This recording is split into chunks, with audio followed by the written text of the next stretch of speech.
American family. We see it in the headlines every day. Prominent publications declare this is the least affordable housing market in decades, with little sign of ease, or 99% of counties are more unaffordable than ever. These headlines are certainly attention-grabbing, but what gets me are the more quiet conversations among families. Spouses increasingly concerned about whether they will have enough room for a growing family. Young couples watching their rent increase and wondering how they'll ever be able to buy their first home. Older Americans who may want to downsize and move closer to their children feel stuck in place. What feels so unique about this problem is how pervasive it is.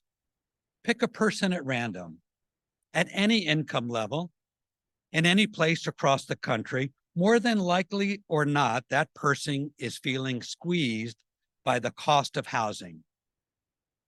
We're so used to hearing about the high cost of housing in major metropolitan areas like New York and San Francisco, and right here in Washington, D.C.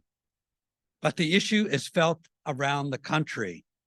Dallas, Raleigh, Pittsburgh, Denver, all have residents or would-be residents who are being crushed by the cost of housing.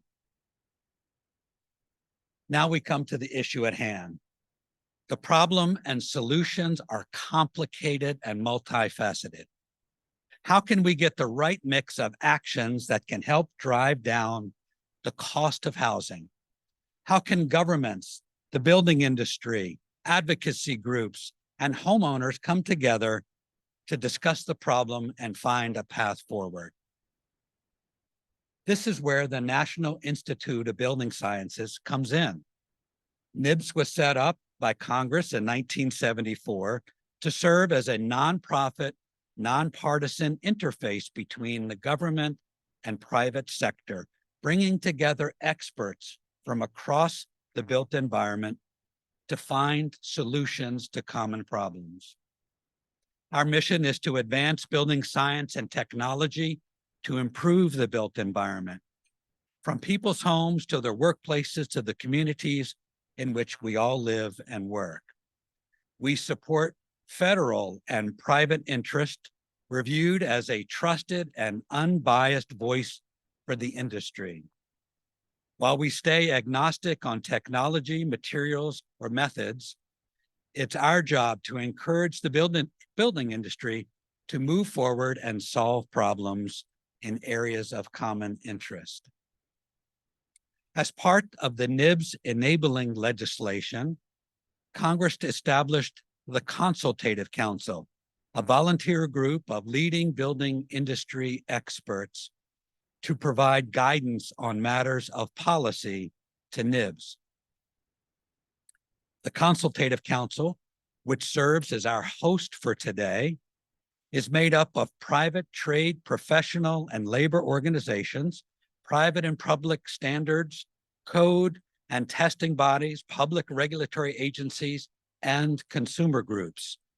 Each year, the Council produces a moving forward report, a discussion of key problems and associated policy recommendations on issues facing the building industry.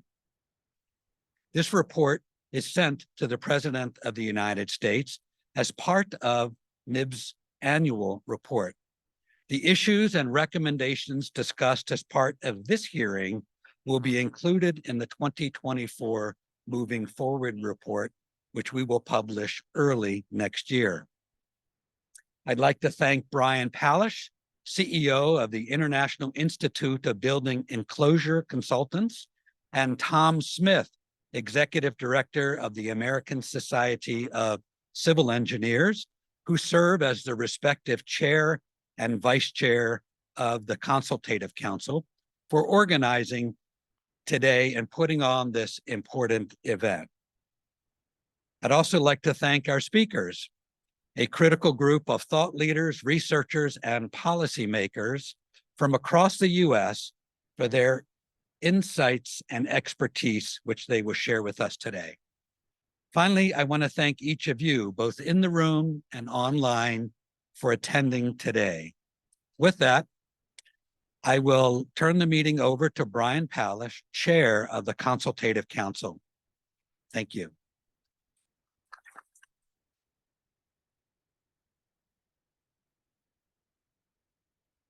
Good morning, everyone, and thank you, Stephen, for your remarks.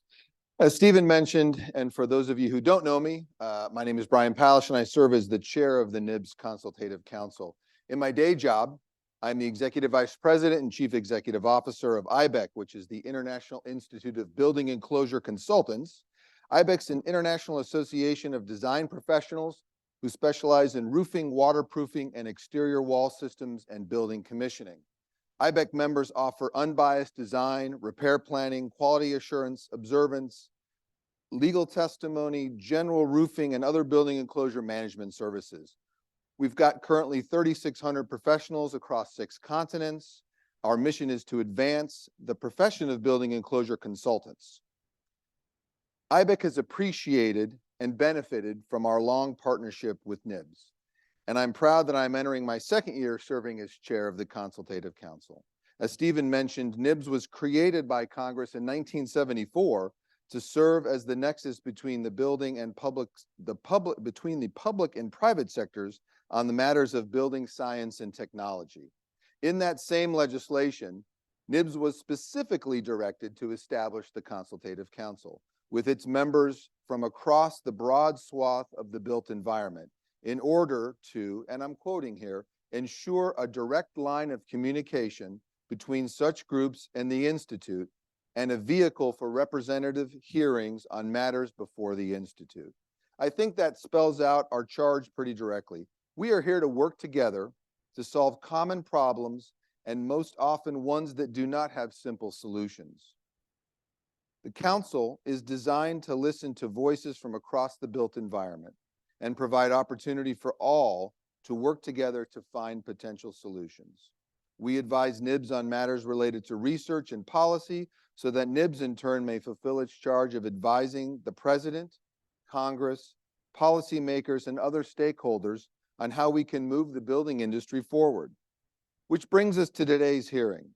As I mentioned, it's no secret that the cost of housing is hurting America's families. Stephen laid that out pretty clearly. We are here today to drill down into the problem itself and to figure out how the building industry can work both amongst its own stakeholders and with policymakers to ease the burden. We have a tremendous speaker lineup for you today, featuring preeminent representatives from academia, think tanks, the federal government, and building industry organizations. They will provide not only a detailed overview of the issues, but also assist in understanding possible solutions or innovations, including from the technology and regulatory side, that can help drive down the cost of housing. This hearing is more than a simple examination of a problem. We want to hear from you, the audience, in the room and online, to help us understand the nature of the problem and to fill in potential gaps.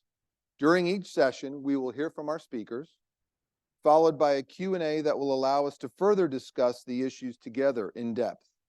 Folks in the room will be able to ask questions directly, while we will have a moderated Q&A from the folks live streaming the event. All virtual mics are currently muted, so please ask your questions via the Zoom chat function if you are online. The elements discussed at this hearing will be included in the Consultative Council's annual Moving Forward report, which is sent to the President of the United States and will detail policy recommendations resulting from our discussion today. Thank you all for being here, especially to our speakers. Now, let's get into it. I am moderating the first session, so I'm not going to move quite yet. We have called this very first session the State of Housing Affordability.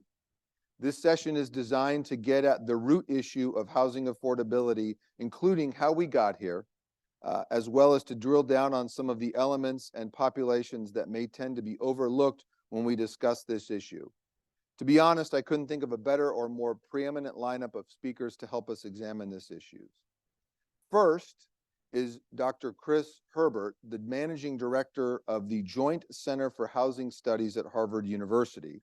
Dr. Herbert has extensive experience conducting research related to housing policy and urban development, both in the U.S. and abroad. A key focus of his research has been on the financial and demographic dimensions of home ownership and the implications for housing policy.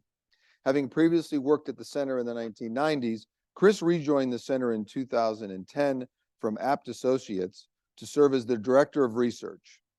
In his role, he led the team responsible for producing the center's annual State of the Nation's Housing and its biennial America's Rental Housing Reports, essential resources for both the public and private decision makers in the housing industry. Next up is Dr. Robert Dietz. He's the Chief Economist and Senior Vice President at the National Association of Home Builders. His experience includes housing market analysis, forecasting and industry surveys, and housing policy research.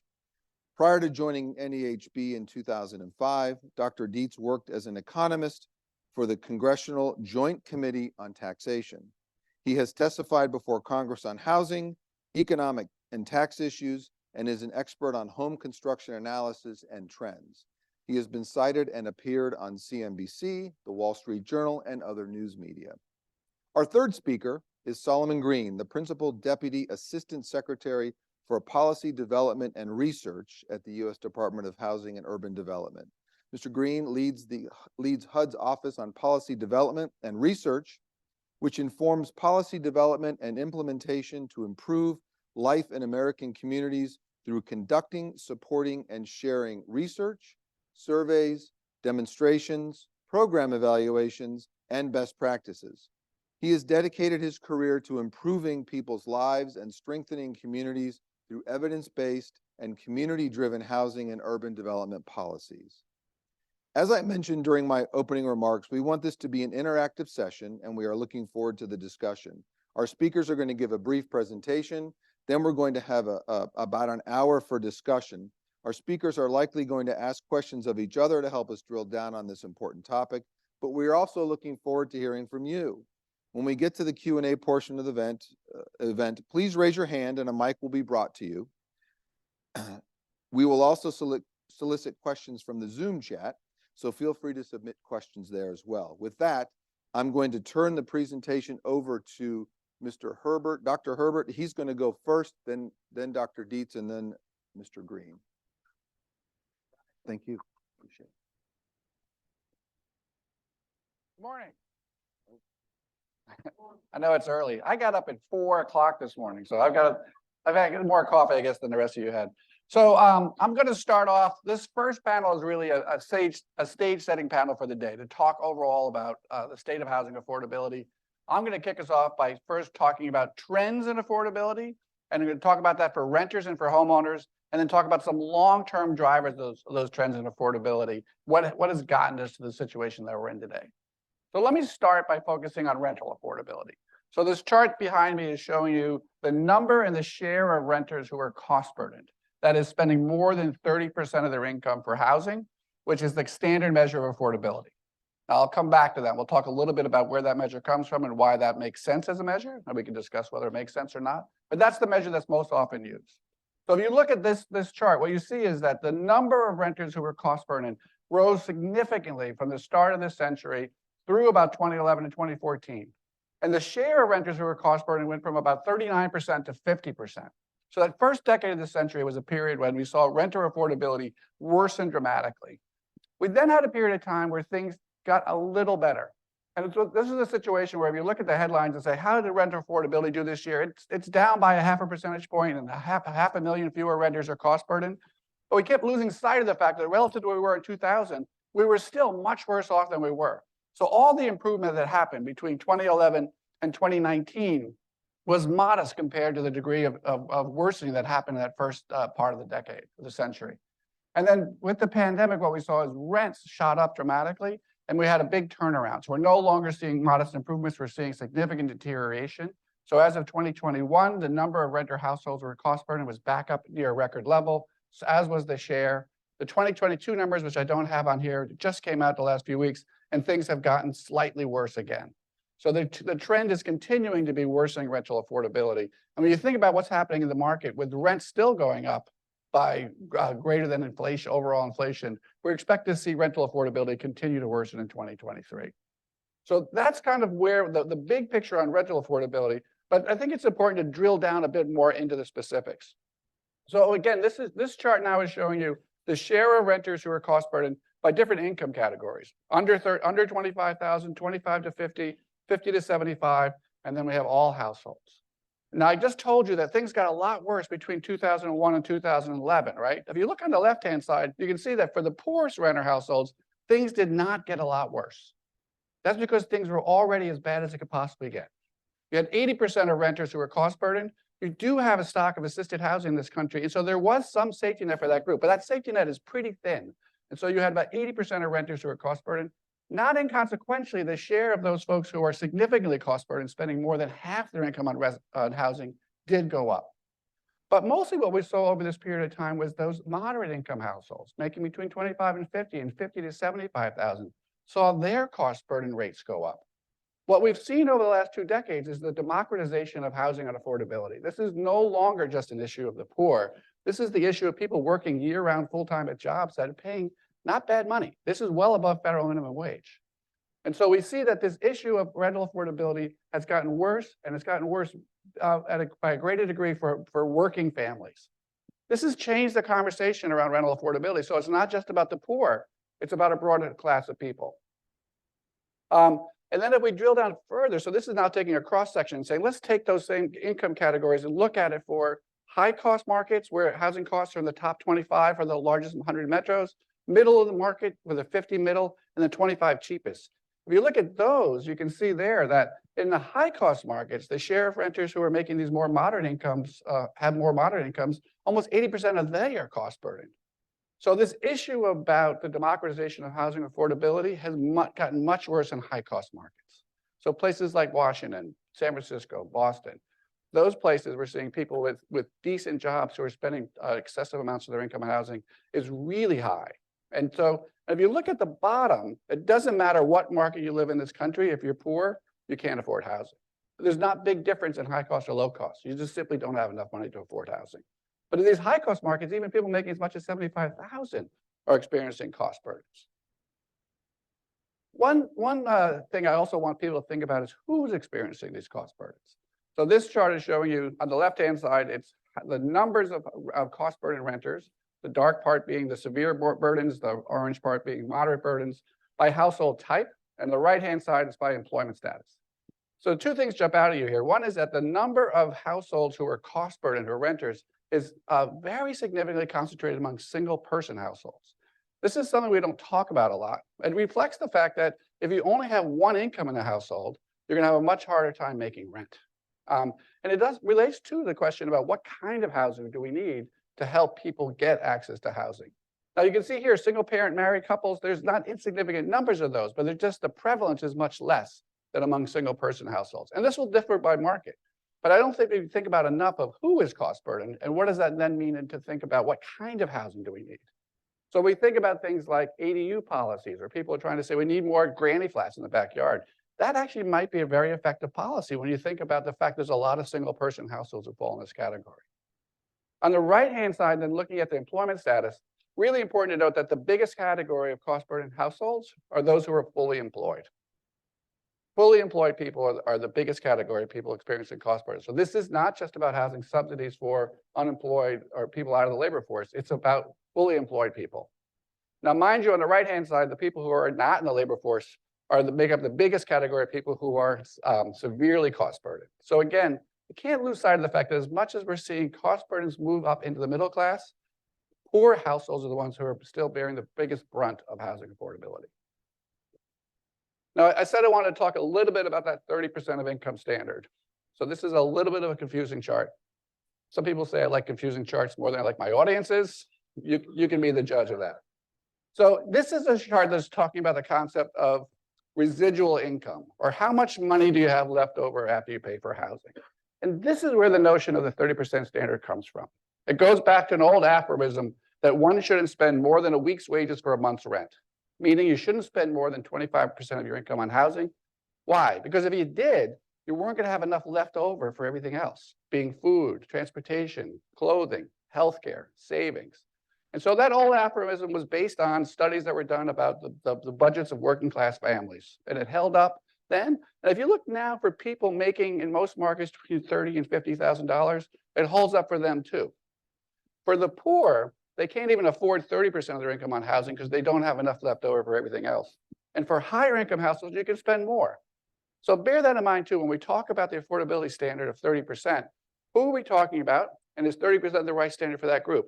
It's a good metric for tracking things over time and perhaps comparing across markets. It's not a great metric for policy to say who needs how much help. Now, here, what I want you to focus on the left-hand side, the line chart is showing you how much, what was the percent change in residual income over time for different income groups. And you can see here that that orange line, for people making under $30,000, the amount of money left over after paying for housing fell precipitously between 2019 and 2022.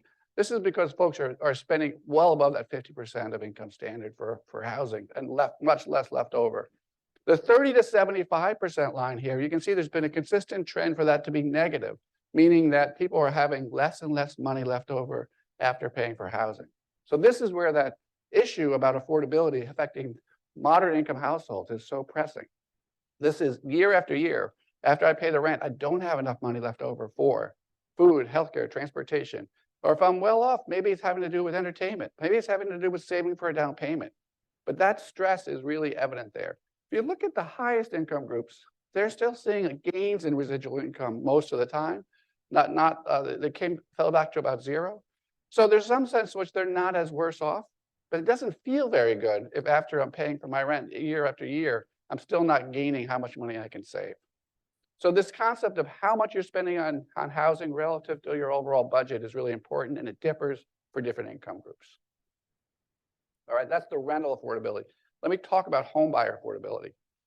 So we at the Joint Center measure homeowner affordability the same way we do for renters. What share and number of households are paying more than 30% of their income for housing. This is showing the trend for homeowners. You can see between 2000 and about 2008, that number of homeowner households who are cost burden went up pretty significantly. But since then, it had been falling pretty consistently. And this is because the notion of this 30% of income standard for homeowners doesn't really have the same meaning as it does for renters. Why is that? Well, because you have to get a mortgage in order to be able to afford a home, and you're going to have to go through a gatekeeper in order to get that mortgage. During the first part of this century, when we had loosening underwriting standards, more people were able to stretch to get into home ownership. So that's one reason why we saw those numbers increase.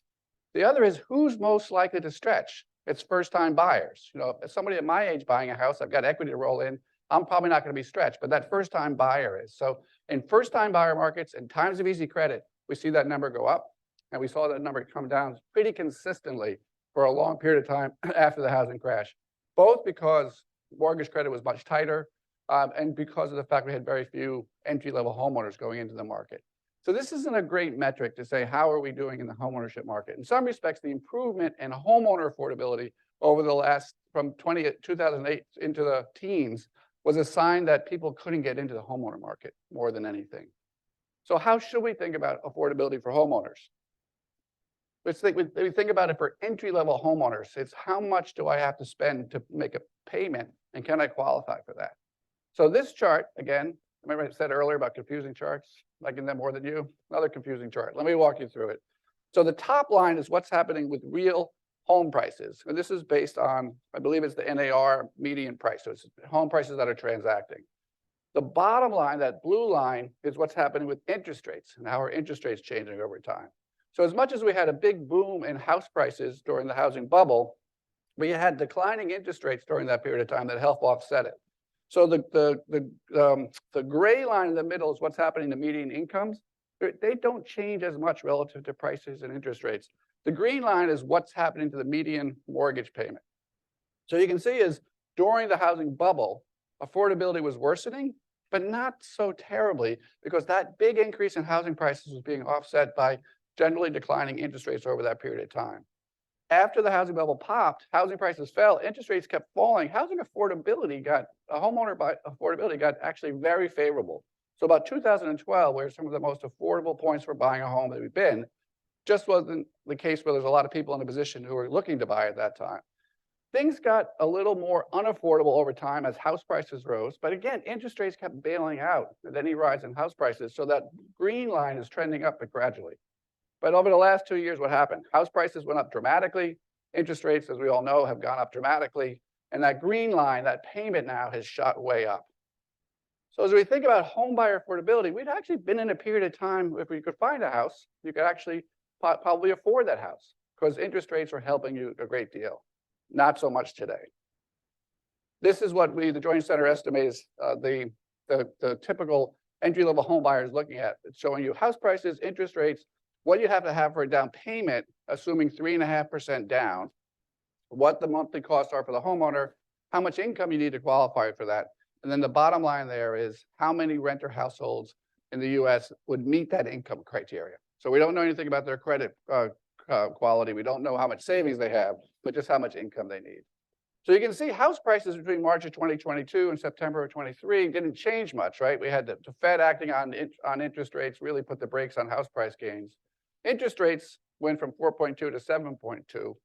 The amount of money you needed for a down payment didn't change much again because that house price didn't change, but it's about $25,000. It's a lot of cash to come to a closing table with.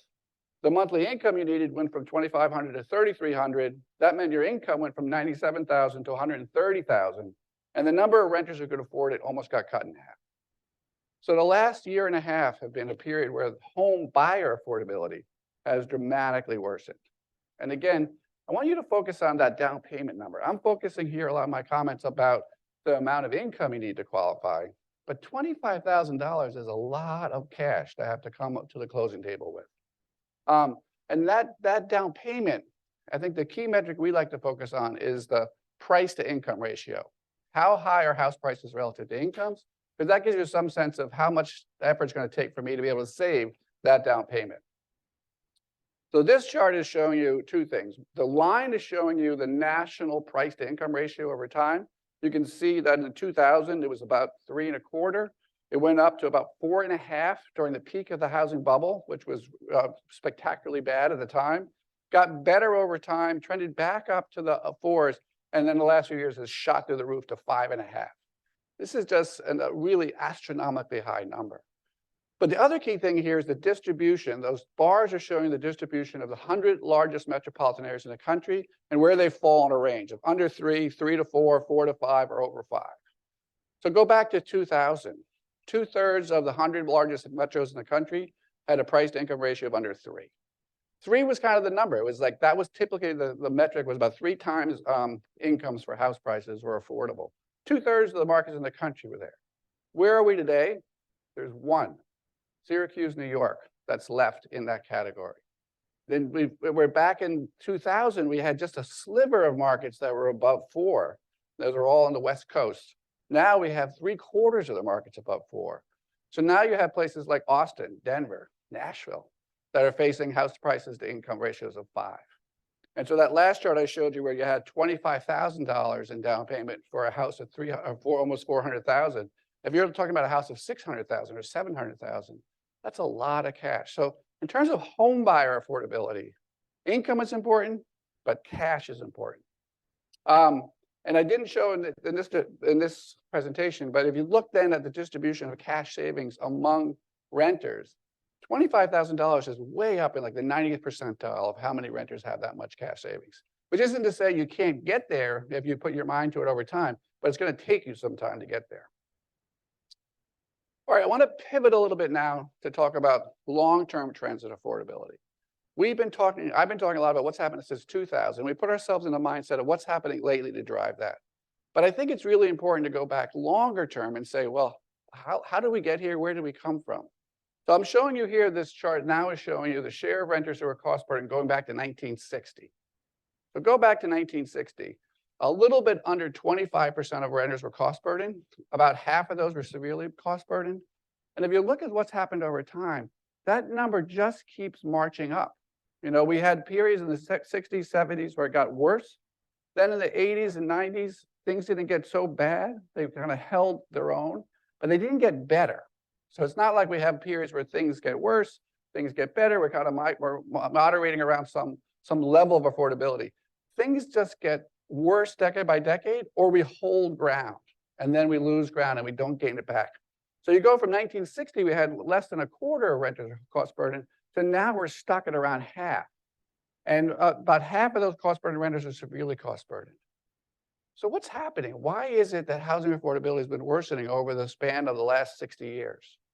Well, let's break down affordability. It's a function of two things, right? It's what does housing cost and how much income do people have?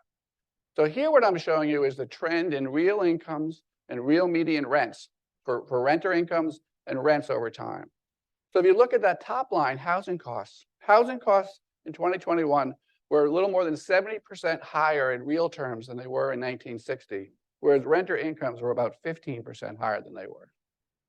So we have a period of 60 years where housing costs and incomes are diverging. If I do the same chart for, here's my down payment chart. I just got that. So, well, this was the down payment, basically saying that folks don't have savings. But let me go back to this. This is showing you then what's happened on the homeowner side. Renter incomes haven't grown much, but renters are a disadvantaged group in society, more people moving into homeownership. Here, if you look at the black line, median homeowner incomes are up about 60% in real terms over time. But what's happened to house prices? They're up by 160% in real terms over time. So even on homeowner side, we have a real divorce between housing prices and incomes. So people will say to me, do we have a housing problem, housing cost problem, or do we have an income problem? And the answer is yes. We have an income problem. We have the fact that incomes are not growing as fast as housing costs is a big part of the problem. And the fact that for renters, incomes are up so little in real terms is a big part of the problem. So we do have to have a policy that says, how do we get incomes up? We do have to have a policy that says for people at the bottom of the income distribution, how do we think about subsidizing their housing because they can't afford housing in the private market?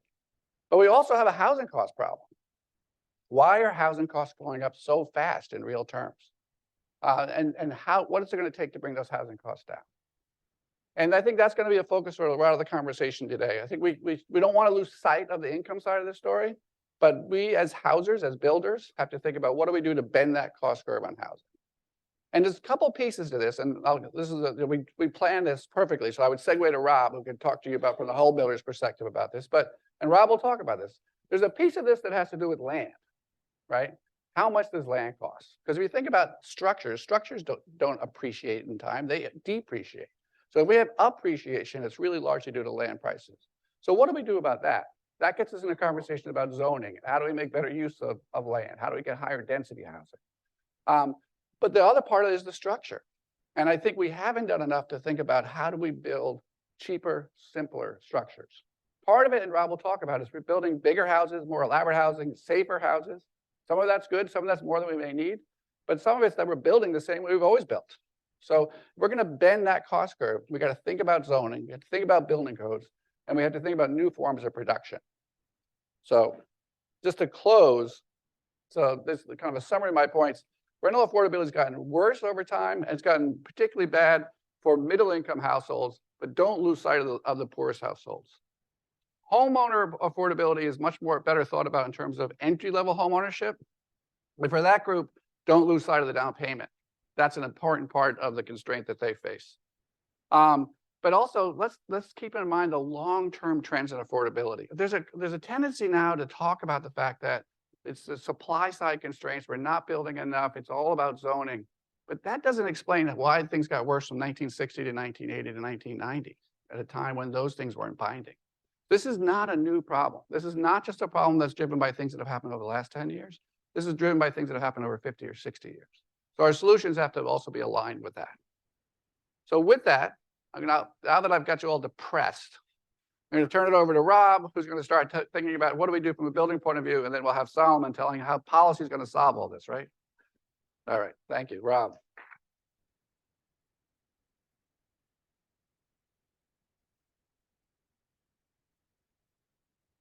Well, I don't know if I can lean into the optimism enough, but I will continue to stage set. I'm going to focus on the supply side give a sense of how we got here and maybe some of the prospects for getting out in terms of some of the housing cost burdens that Chris walked through. And, you know, this kind of builds on what he was talking about. This is a problem that is gotten particularly bad in the last decade or so, but it's a problem multiple decades in the making. So if you kind of look here, this is the number of single family starts adjusted for population. So it's the number of single family starts per million population, United States. You can think of doing this differently, maybe looking at household formations, but we just adjusted it by population. And I think you get a real sense that the 2010s or the 20-teens, whatever we're calling that decade, the degree of underbuilding that really took place over that decade. If you look at that count here, roughly about 41,000 single-family homes per million population in the United States per year in the 80s, the 90s, the 2000s, and then it falls in half. Now, some of that was because we built up a housing glut during the housing bubble, and it took some time to reduce. But since about 2014, 2015, we have been underbuilding housing. And I make the argument, I've been saying basically the same thing in terms of the themes of this since 2014, that the reasons are strongly rooted on the supply side. Now, there are multiple estimates on how big the housing deficit is in the United States. My team does an estimate about once a year using census data and vacancy rate data. And we estimate at NAHB that we're short about 1.5 million residences. There are estimates that are larger, estimates that go up to 5 million or more. Take the smallest number, take our number, 1.5 million. That is still a full year of production, even if you had no population growth, no vacation homes built, no homes replaced due to fires or floods or anything else, a full year of underproduction. And that is part of the reason that you see higher rents and higher prices. And some of the data I'll walk you through, it has been particularly difficult to build entry-level and more affordable housing. And that will kind of lead us to maybe some of the policy elements that we need to address. So why did we get here? Well, I've been saying the same thing for about 8 or 9 years now.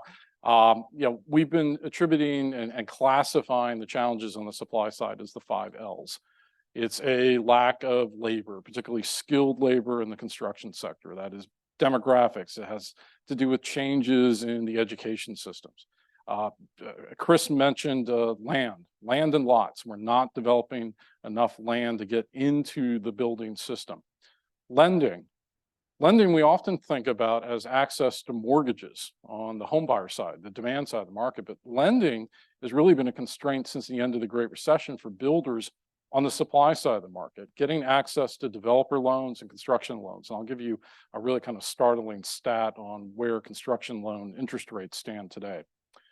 Lumber and materials. The supply side, the actual building material side of the market is subject to frictions and a lot of volatility in pricing. And that's connected to issues with international trade and whether or not we domestically produce enough lumber and building materials.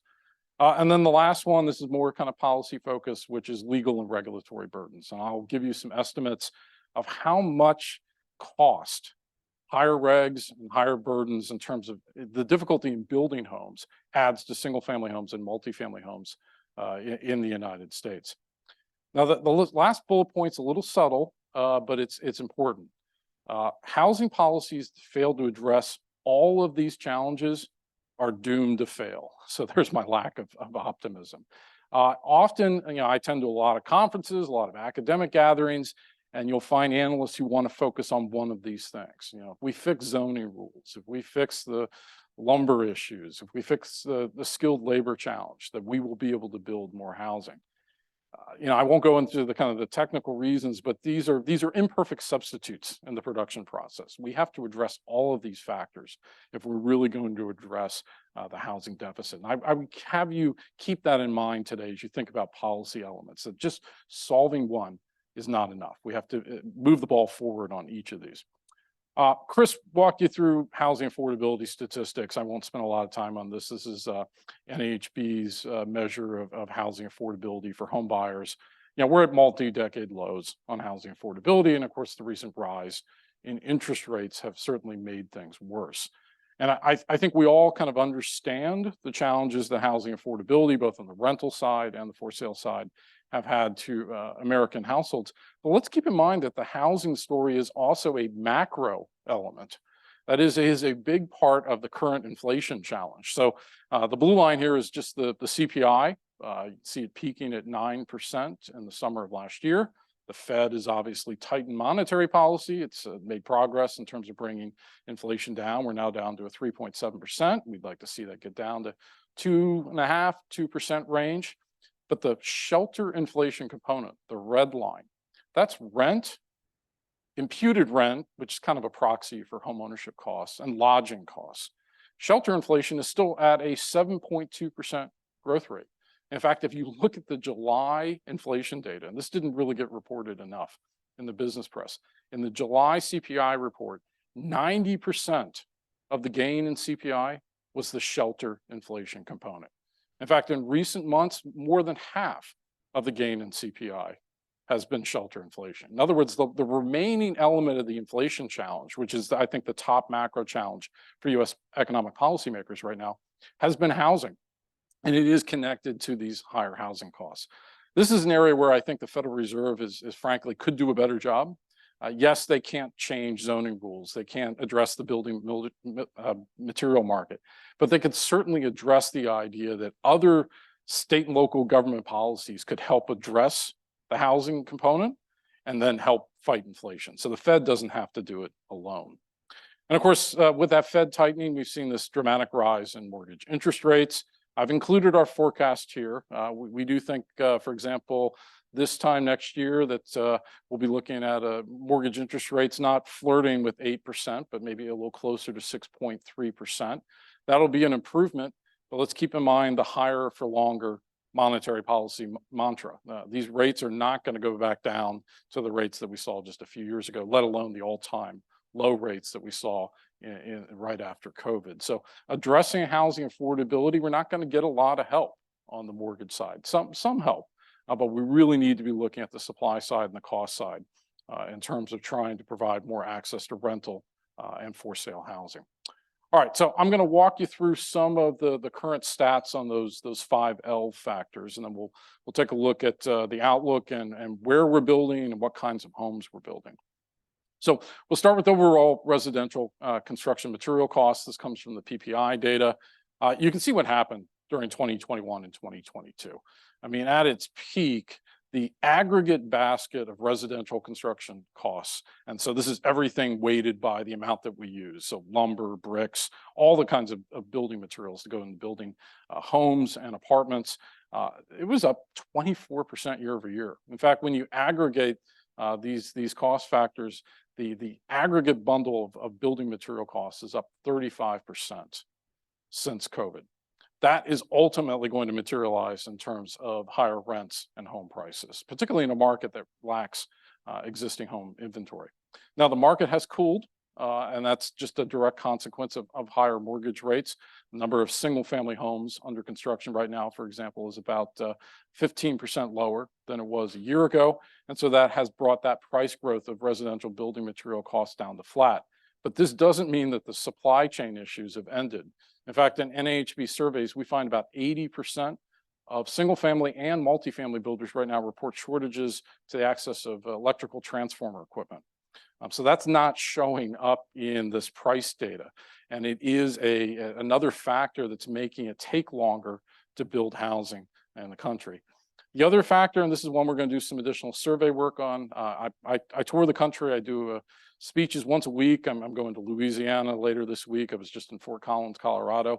And the one thing I hear from builders and remodelers on the road right now is that the quality of building materials is also an issue. You're hearing about more products that are showing up damaged or delayed. And all of that just adds time to the building process. And of course, we all know that time is money when it comes to development efforts.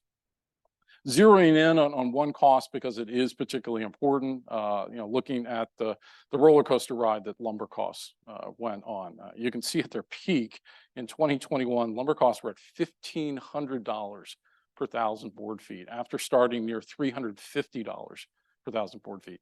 This was adding $50,000, $60,000, $70,000 to the cost of building a typical single family home. So the lumber market is a good example. Some of that volatility has cooled off. And I would, if we're thinking about policy areas where we can see some improvement, whether it's finding ways to reduce the effective 9% tariff on Canadian softwood lumber, where we get about a third of our lumber supplies, or perhaps in a win-win, finding ways to produce more lumber domestically. And I think that's something with inshoring and looking at ways to increase manufacturing capacity in the United States, thinking about it from a building material perspective for housing is particularly important. And the reason that lumber is so critical, I've got the counts of homes here built by their primary building material in terms of framing. Those columns in blue, that's wood framed homes. It's typically about 90% of single family homes are wood framed. Of course, lumber is used in remodeling and multifamily construction. A lot of discussion at conferences I go to about concrete framing. It's a little less than 10%. It is dramatically concentrated in the Southeast because of hurricane building codes. And yes, we're starting to see some discussion, particularly some of the larger builders looking at 3D printing and using concrete framing as an alternative method of building. I think that's a potential source of innovation as we go forward. But wood is the primary way that we build single family homes. So dealing with the lumber market is critical. All right, another L, labor. Where do we stand on the skilled labor shortage? Right now, we're short about 430,000 construction workers in the construction industry. That red line comes from the JOLTS data set. It's, I know, Secretary Yellen's favorite data set. It looks at the number of job openings by sector. So this is the construction industry. The red line is a 12-month moving average. You can kind of think of it as an intensity measure of how bad the skilled labor shortage is. So it's basically been going up since the Great Recession, consistent with, if you talk to anybody in the construction industry, the ongoing demographic-based skilled labor shortage. It's gone down just a little bit recently, but again, that's because the number of single-family homes under construction is down about 15%. And my expectation is that's going to level off and then go back up as we move into a rebound mode with lower mortgage interest rates in 24 and 25. We did an estimate for the Home Builders Institute, which is NAHB's sister organization that does skilled labor training. And on a gross basis, in other words, just a pure hire basis, recruit, train, and retain workers, we need in the residential construction industry to be adding about 720,000 workers a year to account for industry retirements as those younger baby boomers leave the industry. So that means adding to the residential construction industry more than 2 million workers on a gross basis over just the next 3 years. That is a tremendous job. And again, I'll go back to that subtle point I pointed out. You can't just address zoning rules or building materials or other policy factors. If there are not the construction workers in place to build those homes, they're not going to get built. And again, that's why innovation from the technology side, policy development, worker development, human capital investment in the residential construction industry is so critical. And, within the industry, we have desperately got to diversify the labor force of the residential construction industry. So if you look at the number of women in the construction industry, it's about 10%. That's a census number. But that's a bit of a cheat because it includes business managers and marketing and office workers. If you look at the actual occupation of construction, the number is actually closer to 6%. We have seen improvement, as you can see on that slide, gains. And of course, there's a lot of professional women in building groups spending time and effort to recruit people in the industry. So that's just one example of the need to diversify the industry. If you're short hundreds of thousands of residential construction workers and you're ignoring half the labor force, particularly the labor force that's growing as a share of labor force participation rate, you're going to face ongoing headwinds. The other challenge in labor, and this kind of speaks to both innovation and policy, is the stagnation of construction worker productivity.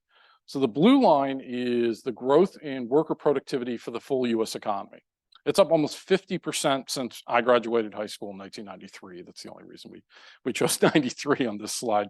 The red line is construction worker productivity. It is up only 13% over that same period. Now, it's shown some improvement here in recent years, but that gap between the overall economy and the growth in worker productivity in the construction industry, again, speaks to the need for, in my phraseology, recruit, train, and retain workers, the training part. It also speaks to potentially the need for new ways of building. Chris mentioned this in terms of thinking about new ways of construction. Some of that could be where we build. Some of it could be how we build. There's a lot of room for a lot of flowers of productivity growth to bloom this industry. And I'll walk you through some of the geographic data as we move forward. There were a good paper, by the way, that came out from the Fed, two economists, the Fed, Daniel Garcia and Raven Malloy, who looked at why labor productivity in the construction industry has been flat, relatively flat. They looked at maybe it's a data issue and said, yeah, potentially we're understating maybe some of the gains in residential construction. They also floated the idea that could be a higher regulatory burden on building. It's just more expensive to build, so the output per worker has gone down. Now they discounted that. I would argue that's been a bigger factor, and that is one of the things that's changed over the last decade or so. And I'll give you some data for that as we move forward. Lending, another one of those L's. Again, this is lending on the supply side. Now, for the last 6 quarters, lending conditions for builders and developers have gotten dramatically tighter. Of course, that's a feature, not a bug. That's a deliberate policy by the Federal Reserve to help cool the market off. But let's keep in mind the impact that it has for housing, and then the long and variable impacts that come from monetary policy on sectors like housing. So if you look in the text box, we've got in the most recent NAHB surveys, this is quarterly surveys we do of land developers, what are the average interest rates, average annualized effective interest rates on construction loans? Now, I think in the industry, we've all kind of unfortunately gotten used to the idea of 7 and even in some cases 8% mortgage rates. But when you look at some of these land development loans and construction loans, and this is the financing that goes into building about 2/3 homes in the country, they're pushing 12 and 13% average annualized interest rates. That's going to have an impact in terms of slowing down lot development. And we're already in a situation where lot supplies are very low. This is an annual survey that NAHB does of single family builders, asking them how many builders report lot inventory is low or very low in their markets. In a lot of markets, you're looking at vacant and developed lots. In other words, lots that are ready to build on, less than a 1-year supply. And it should really be more of a 2 to 3 year supply. So you can see it peaked obviously in 2021, where you had about 75% of builders saying lot supplies were low or very low. Got a little bit better this year. That's the cooling of the market. But here's my concern. Given these higher interest rates, when we move into a rebound mode, as we get demand priced back into the market in 24 and 25, as interest rates settle in, lot development is not a quick process. In fact, in markets that are relatively efficient, that face relatively low regulatory burdens, it's a 2 to 3 year process. It can be a 5 to 10 year process. In Hawaii, it can be a 20-year process to bring land to market. And if the financing is expensive today, that means that those lags are going to show up in 24 and 25. And how are those lags going to materialize? Low lot supplies, higher land costs, and therefore higher new home prices. And keep in mind, this is all occurring in a market where resale inventory, existing home inventory, is half of what it probably should be. We've only got roughly about a 3-month supply, according to NAR. So lots and lending are very much connected in terms of thinking about the medium-term outlook of the market. And then I mentioned regulatory costs. This has been one that has seen some gains. Now, we do a survey of builders and land developers, and really it's the land developer part that's hard to do for this particular survey. And this is to illustrate the death by 1,000 cuts that goes into the regulatory and cost burden in terms of home construction.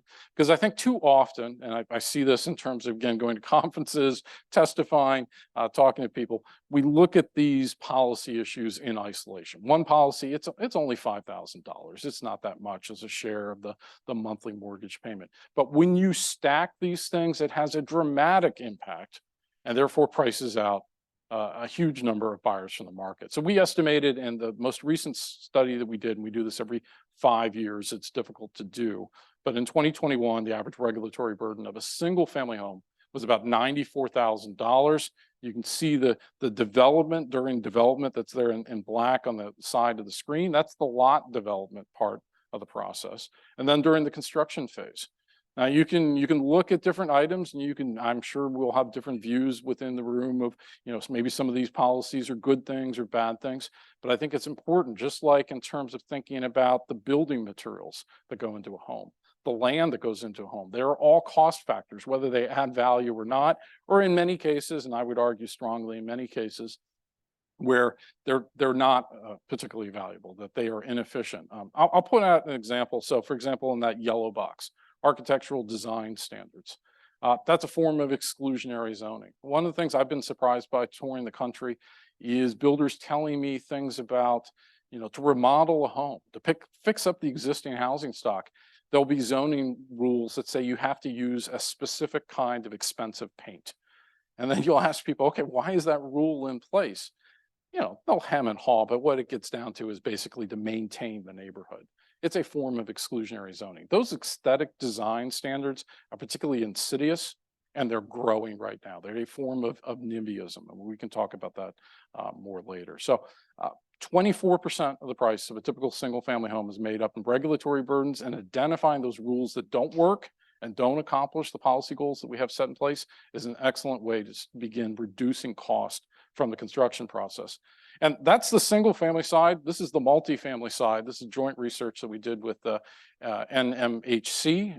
Again, we try to do this study every 5 years. It was even higher for multifamily, 41% of the final cost. So you can think of things in terms of building an apartment building, things like parking requirements, lack of density, just NIMBYism in general, making it take too long to build housing, and then that materializes in those higher rents that Chris walked you through. So, I think on the regulatory side, we're used to thinking about, we've got the YIMBY movement, the Yes in My Backyard movement. Those are the allies in terms of adding housing supply.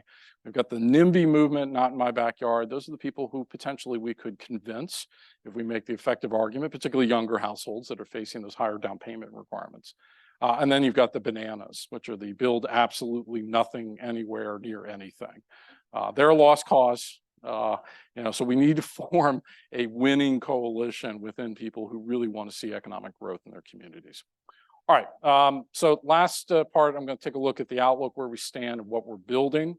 Let's start with remodeling. Let's keep in mind that remodeling is going to be a growing share of the residential construction sector. We've got an aging housing stock. I think that's the low-hanging fruit. If we think about resiliency and energy efficiency as trying to fix up that existing housing stock, rather than kind of force feeding our efforts on the new construction side, which is relatively higher.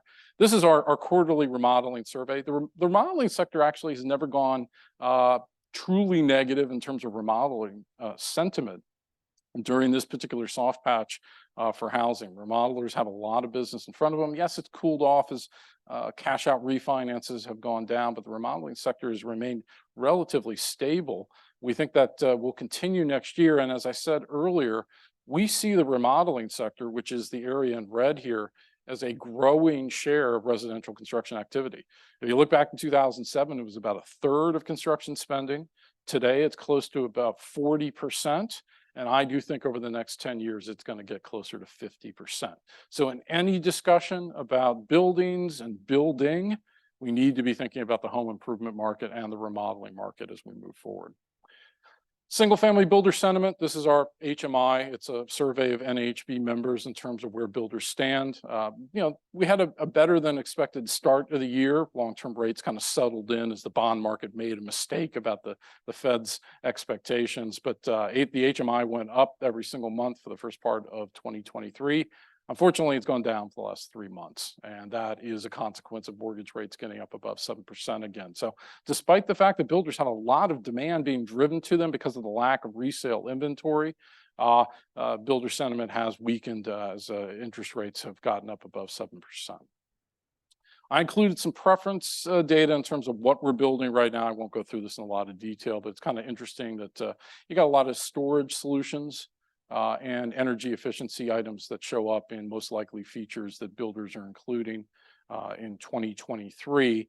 And then we kind of tortured the data a little bit. I thought this was kind of interesting. What were things where we saw changes as a result of COVID? No big surprises here. You got about a third of the workforce working from home economic activity moving out of offices and into housing. So housing doing kind of the dual role now. So home offices definitely increased in popularity, as did exterior amenities. That was a COVID result, and then home technology, improving the efficiency of homes, both for living and for work as a result of COVID. Most wanted features, again, I just kind of included some preference data. The items in yellow are things that are common to both first-time buyers and repeat buyers. Actually, I would draw your attention to the items that are not in yellow. It's kind of interesting if you look at, for example, Energy Star windows, Energy Star appliances, energy efficient lighting, they show up in the repeat buyer, the older buyer, the buyer that has those down payments, as Chris indicated, the home equity that they can use to buy a new home. They show up in their preference list. They don't show up in the first-time home buyer list. And that is an indication that they are desperate to get into any kind of home, into home ownership. So when we think about policy, I think we need to think about means, and as Chris said, incomes. So there is this kind of interesting divide here in terms of most wanted features. Preferred energy source, I won't take too much on this. I know this one's a little controversial. If you're more mischievous, look at the repeat buyers for cooking. Yes, 53% gas. This is something I hear on the road a lot. But again, it's mostly the repeat buyers who are more interested in gas energy source, particularly for cooking, not the first-time buyer. Home size. Home size has been trending lower since 2015. It had a little bit of a bump up right during COVID when we saw, again, that kind of demand for home offices, for example, go up. But we want to take a long-term look, and this was actually at Chris's suggestion. It was a good one. We pulled the survey of construction data from the Census Bureau, and this is the percent of single-family homes built by year going back to 1999 that have or are built to less than 1,800 square feet. So kind of a starter home type definition. Look at it, 99, 37%, and look at where it is today, 23%. This gets back to what I said at the very beginning, which is if you think about what the kind of housing that's the most difficult to build due to those 5L factors, it is the entry-level home. And you can see it really clearly in terms of the size distribution. Now, Chris mentioned optimism. This has been my source of optimism, and the people in this room have heard me talk about this market as well. I live in one, so I'm kind of talking my book here, but the townhouse market, I think, is a great example of a win-win-win. It offers typically a for sale opportunity, medium density, light touch density. It's not forcing people to live in high rises, that kind of extreme debate between large lot, single family, and high rise, particularly rental living. And I think communities that enable the zoning, allow the lot development, allow building for walkable neighborhoods, we're going to see growth in market share for this type of housing. So if you look at the townhouse market share right now, and it is a form of single family housing per the census definitions, it's about 16% of single family starts, and I think it will rise to 20% in those communities that enable that kind of walkable type construction as we move forward. I think if you're thinking about the kind of housing that will facilitate home ownership for current frustrated home buyers, the younger home buyers, those that are having trouble accumulating a down payment, using less land and getting them into townhouse type construction, I think is the way to go. Additionally, if we're thinking about medium density neighborhoods, we're often thinking about older neighborhoods as well. And we're going to see more growth in tear down construction. This gets back to kind of the remodeling angle. Aging housing stock, you've got a lot of insufficient, not resilient, not energy efficient, maybe not large enough housing on lots that are in favorable commuting locations. If you look at that blue pie piece at the top, 9% in 2021 of single family homes were tear down construction. I think this share is going up to 15% over the next 5 to 7 years. All you have to do is drive through the neighborhoods of Arlington or outside Nashville or other markets in the country, and you can see this really taking place. And that tear down construction can add housing units. You think of tear down construction as a 1-for-1 replacement, but if you allow subdivision of a lot, you can build 2 units where there previously was 1. So this is another area where I think we could see some growth. Geography, take a look at this list. What do you see that's in common? Every single one of these markets, these are the top 10 single family building markets, every single one, if we count Phoenix as a southern city, is in the South. More than half of single family home building is in the South. In fact, Dallas and Houston last year, the metropolitan areas built 90,000 single-family homes. The entire state of California, the entire state built 60,000 homes. So those two metropolitan areas built 40% more housing than the entire state of California. Why? Regulatory costs, land development, how long it takes to build. It is directly connected to policy. And of course, then it has an impact on the population distribution of the country. And we've seen that even within metropolitan areas. So this comes from an index that we use, census permit data at the county level. It's called the Home Building Geography Index. The counties I've identified here in light blue are roughly the country's exurbs. It's a proxy, so it's not an exact match. But you can see from the fourth quarter 2019 to the second quarter of 2023, we have third quarter data coming out soon. The ex-urban market share of single-family construction increased from 8.7 to 9.4%. You see growth in small metro ex-urbans, the outer suburbs of the smaller metropolitan areas. Market share growth in rural areas and small towns. So collectively, those areas in the blue, green, and orange, I guess it is, saw a gain in market share of single-family construction from 26.7% to 31.1% in just the post-COVID period. So that is a really substantial gain in market share. And it suggests that even within metropolitan areas, we're not looking at city by city, what you've seen is building shift out. Now, why has that happened? Some of that could be work from home, but a lot of it has been that is where it's easier and lower cost to build. So a shifting out within the metropolitan areas has taken place. Modular and panelized construction, another innovation that we potentially could see some gains. Now, there's some issues about the data on this. This is the census data in 2022, modular and panelized construction. So this is not manufactured or mobile home type housing, modular and panelized construction, mostly built in the factory, about 2% of single family starts. Now, we did some follow-up with the research center connected with NAHB. It looks like the census definition is a little too narrow. That 2% is probably closer to 7 or 8% of starts, but just assume it's 2% right now.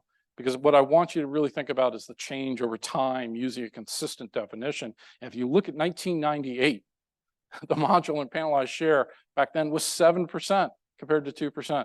There is a lot of room for growth in terms of additional gains for modular and panelized, and that's where we can get some economies of scale within the industry. It's not a solution by itself. The tyranny of distance still applies, but in certain high density building markets, we are going to see more of this take place. And I mentioned manufactured housing, which of course is a slightly different animal within the building industry, but we thought we'd put up some of the data for that. We see growth coming out as mortgage rates go down, additional manufactured housing. And, you know, whether it's modular, panelized, manufactured, this is an area where NHB working with HUD, the showcase on the mall each year. If you hadn't had an opportunity to go out and walk the mall and look at the different kinds of innovation that's showing up in the industry in response to these challenges, I encourage you to do so. And that event will be taking place again this year. Rental, we're almost a multifamily here. Single family built for rent, it's probably about 10 to 12% of single family housing right now, construction. Historically, it's been 3%. So we're seeing more rental housing being built. Most of this is townhouse construction, by the way. This used to be concentrated in age-restricted housing, and now it's showing up as another form of getting people into a single-family unit in cases where they can't afford to buy a home. And with more mobile population, I think this is going to carve out and retain a permanent part of the ecosystem. Multifamily, our multifamily production index did rebound recently, but at that level of 34, multifamily construction, you can kind of see the blue line, is headed into a period of weakness. The primary reason for that right now is there are 1 million apartments under construction. That's the highest number since 1973. So there's a huge amount of a supply that's coming. That's good news for inflation, the shelter inflation component I mentioned at the beginning, but multifamily is weakening. And the strength in multifamily recently has really been in those outer areas. So the same kind of exercise I've walked you through before. If you look at the large metro core county number, that's the dark blue at the top, you can see its market share went down from 41.7 to 37.4. Kind of held constant in the large metro suburbs. But then if you look at the bottom group, which is small metros, exurbs, and rural areas, its market share gained all of the loss that occurred in large metros. So even multifamily, in some ways, actually more multifamily has shifted out. And keep in mind the kind of multifamily that's being built in those markets. You're moving from steel and concrete to more wood frame multifamily. So again, the importance of lumber as we move forward. And then the housing units under construction, I mentioned the red line. That's the number of apartments under construction. It is at 1 million. The blue line is single family. It has weakened. It will level off here and begin to rise as we move into the rebound mode. And multifamily missing middle. This is 2 to 4 unit multifamily duplexes. It's still missing. It never rebounded after the Great Recession. I think a lot of this is connected to zoning issues. We need more of this kind of construction. So just wrapping up then, I sort of said at the beginning, I don't know if I could lean into my optimism. The economists tend to be short run pessimists and long run optimists. Here's where my long run optimism is. The demographic need for additional housing is really large. I think the market and policy is going to innovate solutions as we move forward, and we have to do so. So every economist uses some version of this slide. It's the demographic profile of the United States, split up into generational groups.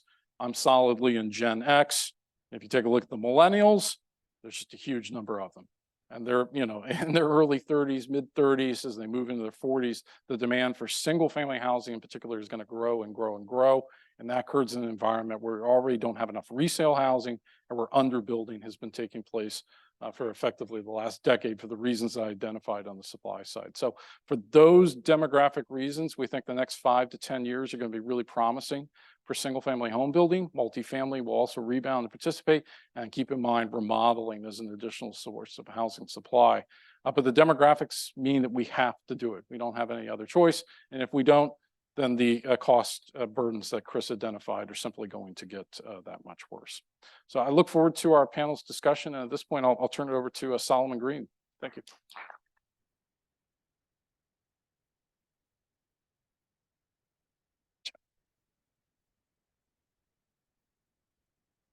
Good morning. Can you hear me?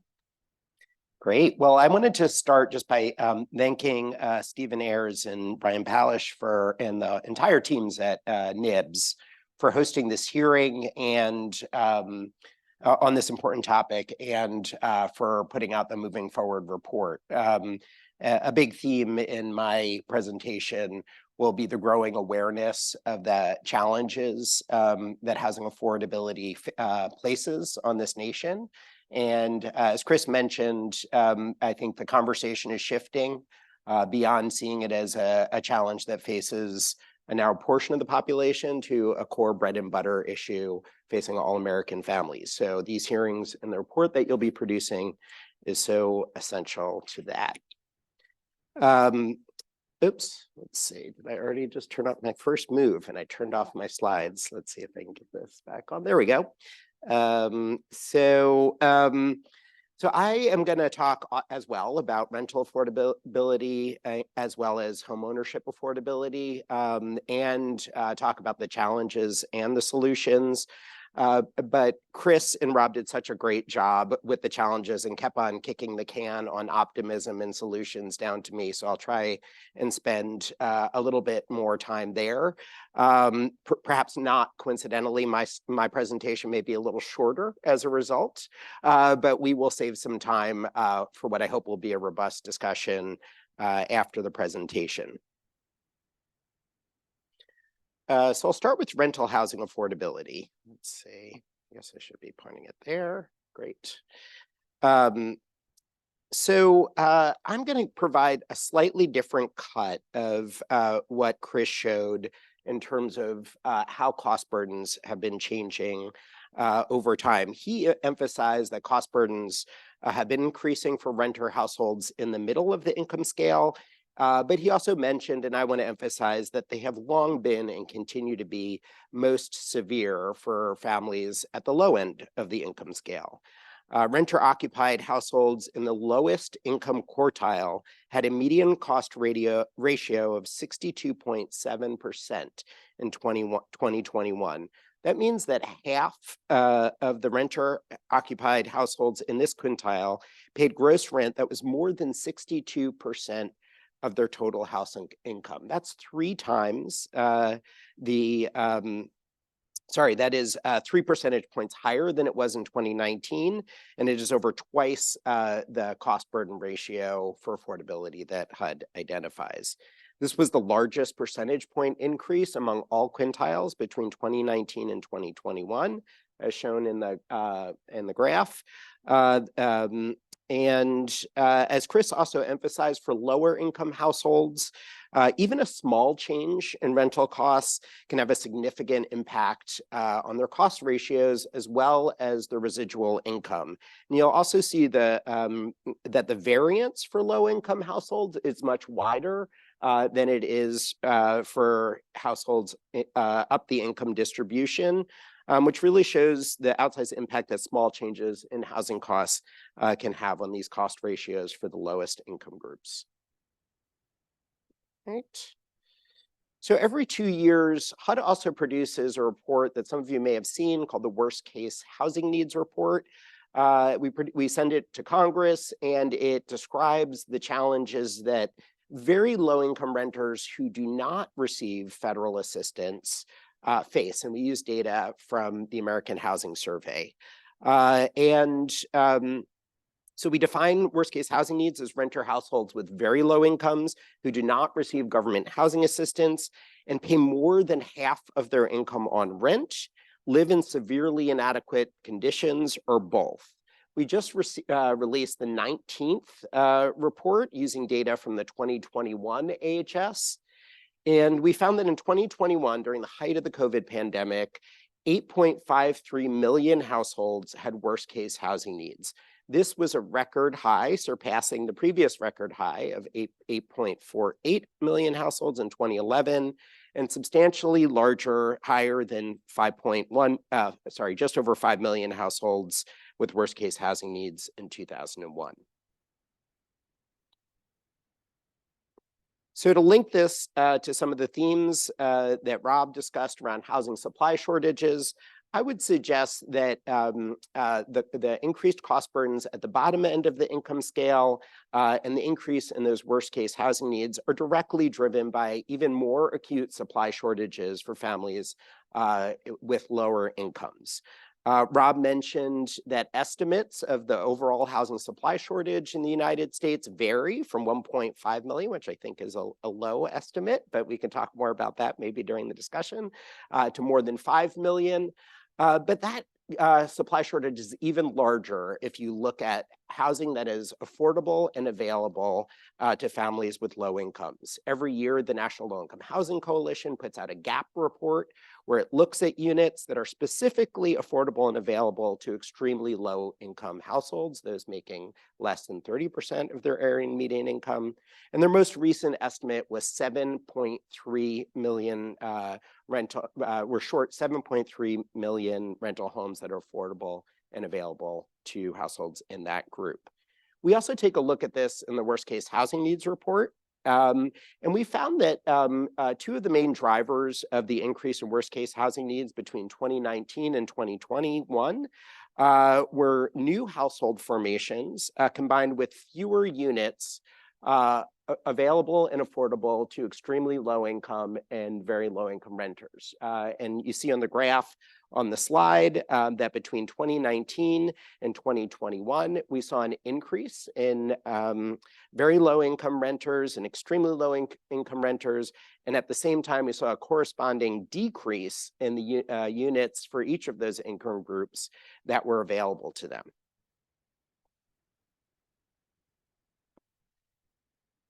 So I also want to talk about another aspect of the nation's housing affordability challenges, which is that we have chronically under-resourced affordable housing in this country, or consistently under-resourced it through insufficient subsidies and incentives. As the previous slides indicate, the market often does fail to provide units that are affordable and available to low income, and particularly very low income and extremely low income households. Federal capital subsidies and incentives for new dedicated affordable housing, as well as rental assistance, play a critical role in filling this gap. On the capital side, the LIHTC program, Low-Income Housing Tax Credit Program, is by far the largest source of tax incentive financing for affordable rental housing in this country. And it produces tens of thousands of new apartments each year. In fact, it has produced nearly 3 million affordable units since its creation. However, since the 1990s, LIHTC has financed only between 3 and 5% of all new housing units completed in the United States. And over the last decade, we've seen that trend declining down as overall multifamily housing construction has increased and LIHTC completions have declined. Similarly, while federal rental assistance enables more than 10 million people in 5.2 million low-income households to afford modest homes, only a fraction of low-income families that qualify for federal rental assistance receive it. Due to funding limitations, 3 in 4 low-income renter households who would qualify do not receive rental assistance. As shown in my previous slide, 8.5 million households, renter households in 2021 did not receive federal rental assistance, even though they faced worst-case housing needs. This results in long waits for housing assistance in most of the country. And as Chris showed in his slide, low-income renters have even less money to meet their family's basic needs after paying rent. All right. So I guess here's where the optimism comes in. So, and I'll come back to some optimism on the affordability for homeownership side as well. But I truly believe that we are seeing a growing sense of urgency and awareness around the country that I hope will allow us to leverage the tools we do have at our disposal to be able to address those rental housing affordability challenges. And again, I think hearings like this one and the forthcoming report can help with that. To address the nation's growing rental affordability challenges will require concerted action across federal agencies, between federal, state, and local governments, and partnerships with and contributions from the private sector. And it'll require accelerating progress on all 3 of the now familiar 3 Ps of affordable housing. Rob talked about the 5 Ls. I think they're all bundled into the production side. So maybe we have stacking alliteration here, but I'm going to talk in addition to production about the need for preservation and protection. Let's see. So in the next couple slides, I'll talk about the role for each of these actors along each of those important dimensions. So recent federal actions on production. Many of you saw back in May 2022, President Biden released the administration-wide Housing Supply Action Plan, which had the ambitious goal of closing the housing supply shortfall in 5 years. And the administration has already made tremendous strides in each of those commitments. So for example, HUD worked closely with the Treasury Department to encourage states and localities to use those state and local fiscal recovery funds from ARPA for affordable housing. Treasury recently released data showing that $7.7 billion has been allocated for over 2,700 projects that address housing needs, including rental assistance. And $6.6 billion has been allocated to support 17,000 units of long-term affordable housing. Some people like to say that the state and local fiscal recovery fund was actually the largest affordable housing block grant program in the nation's history, even though affordable housing was one of many eligible uses. I think this really demonstrates, I just want to pause here, because I think this really demonstrates how much local leaders see how housing affordability challenges affect their communities and their constituents. These were incredibly flexible funds that could be used for a wide range of purposes. And we saw state and local leaders really stepping up and using those funds to address their communities' affordable housing needs. The Federal Finance Bank's Risk Share Program, which is a partnership between HUD and Treasury, reduces the interest rates for affordable multifamily buildings. Since the Biden-Harris administration relaunched the FFB risk sharing program 2 years ago, it has supported the creation and preservation of over 12,000 units of affordable housing. In 2021, HUD announced $5 billion in home ARP funding for affordable housing and to address homelessness. We've reviewed the allocation plans, and we estimate that those funds will result in over 2,100 new affordable units in the coming years. Just recently, actually just today, HUD closed our NOFO or our applications for the $85 million Pro Housing competition, which many of you may have been following or even been instrumental in making it available. And these are competitive grants that can be used to address some of those supply constraints and regulatory barriers that Rob featured in his presentation. In June, HUD also announced it was lifting the $25 million cap on loans in the new LIHTC pilot with FHA. This program streamlines FHA application processing, loan processing for rehabilitation and new construction of properties that have LIHTC equity in them.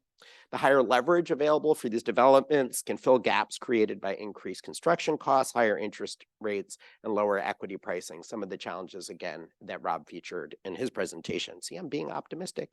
I do want to emphasize that this is a whole of government approach, and not just at HUD or even HUD and Treasury. The Department of Transportation just put out new guidance that its TIFIA and RRIF lending programs that are traditionally used to support infrastructure around transit nodes can be used for residential development.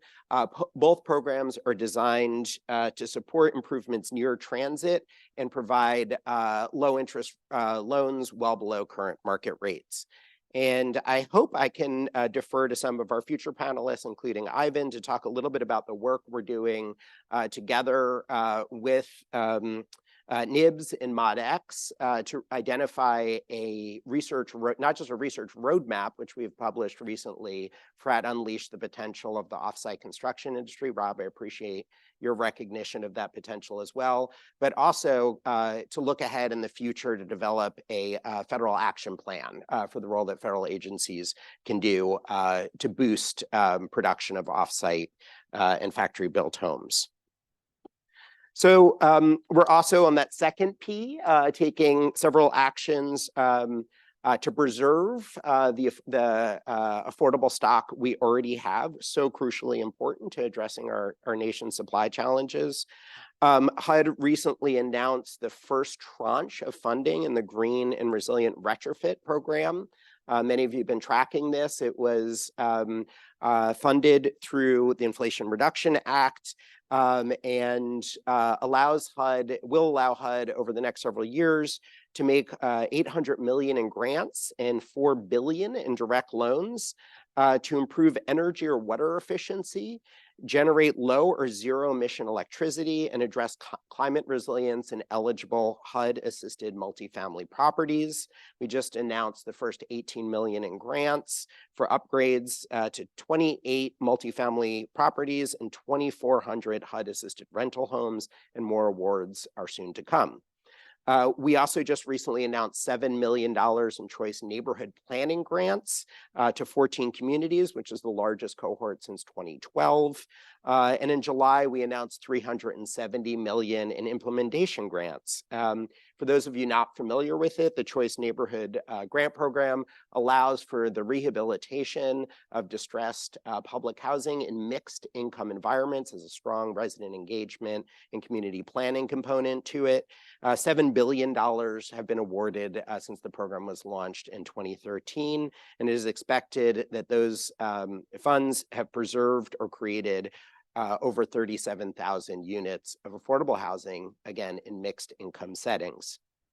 The Rental Assistance Demonstration Program, or RAD, is a key component of our preservation efforts. It has facilitated $16 billion in capital improvements for nearly 193,000 deeply rent-assisted homes, most of which house extremely low-income families, seniors, and people with disabilities.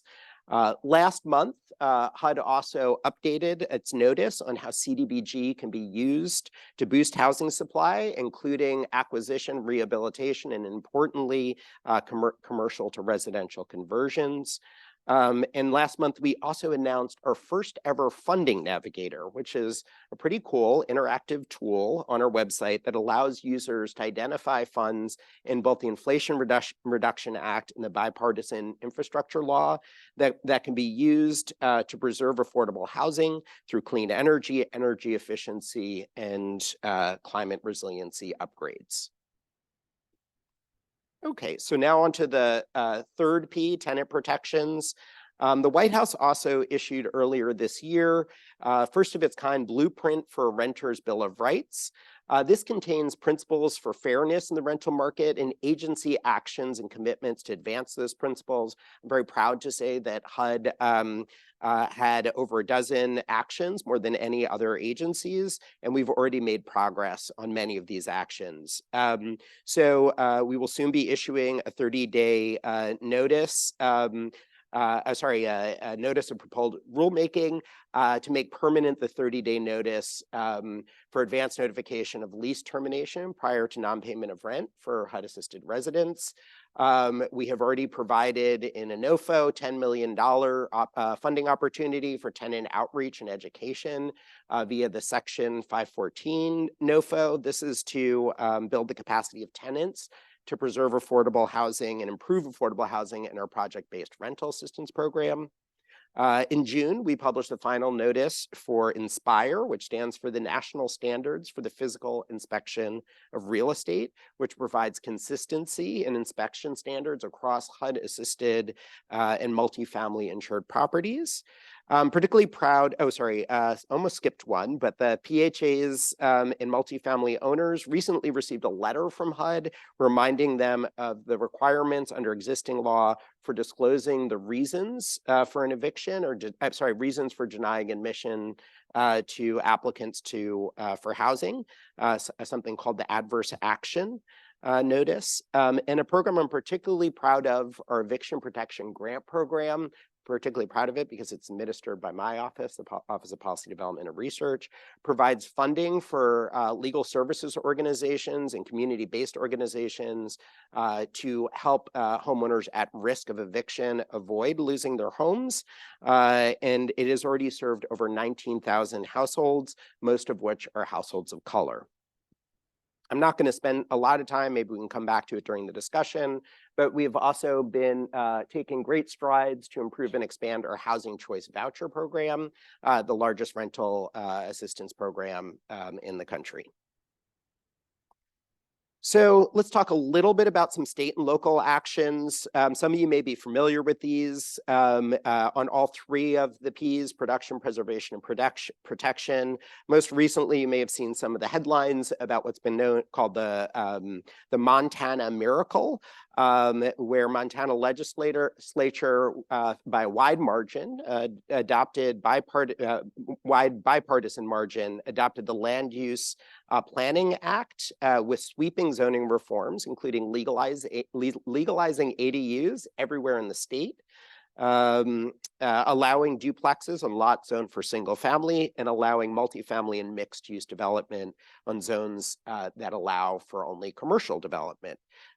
It's not a miracle yet in terms of outcomes. I think it was just in the past couple months that it was adopted, but just the amount, the groundswell of support across party lines was remarkable.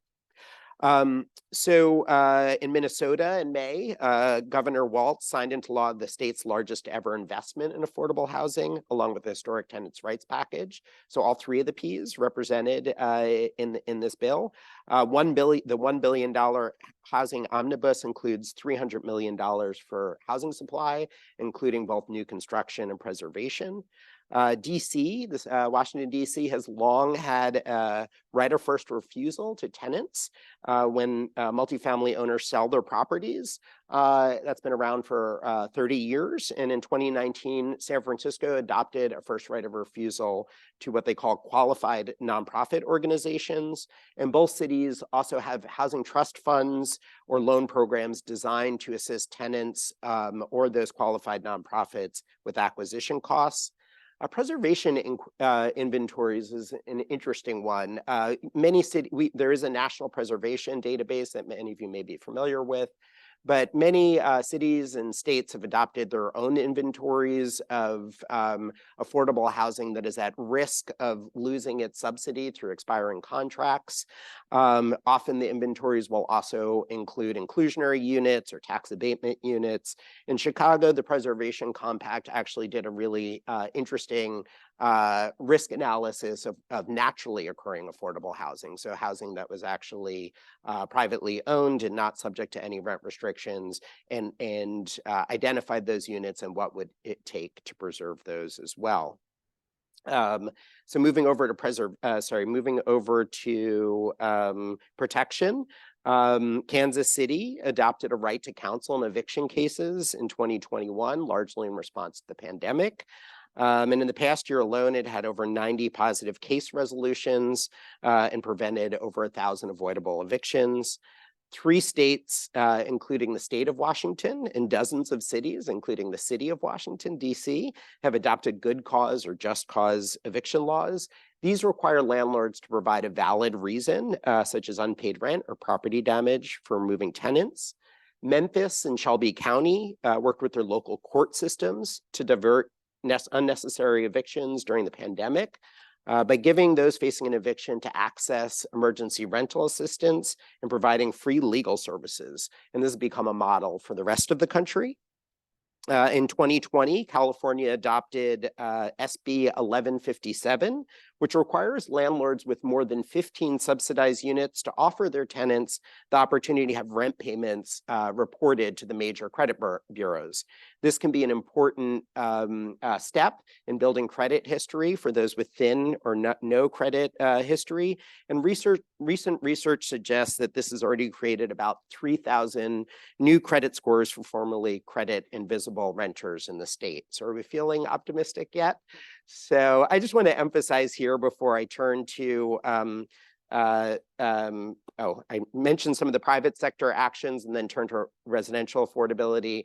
Just again, how important the partnerships are between the federal, state, and local government. And then, as I'll say a bit on this slide, also with private sector actors.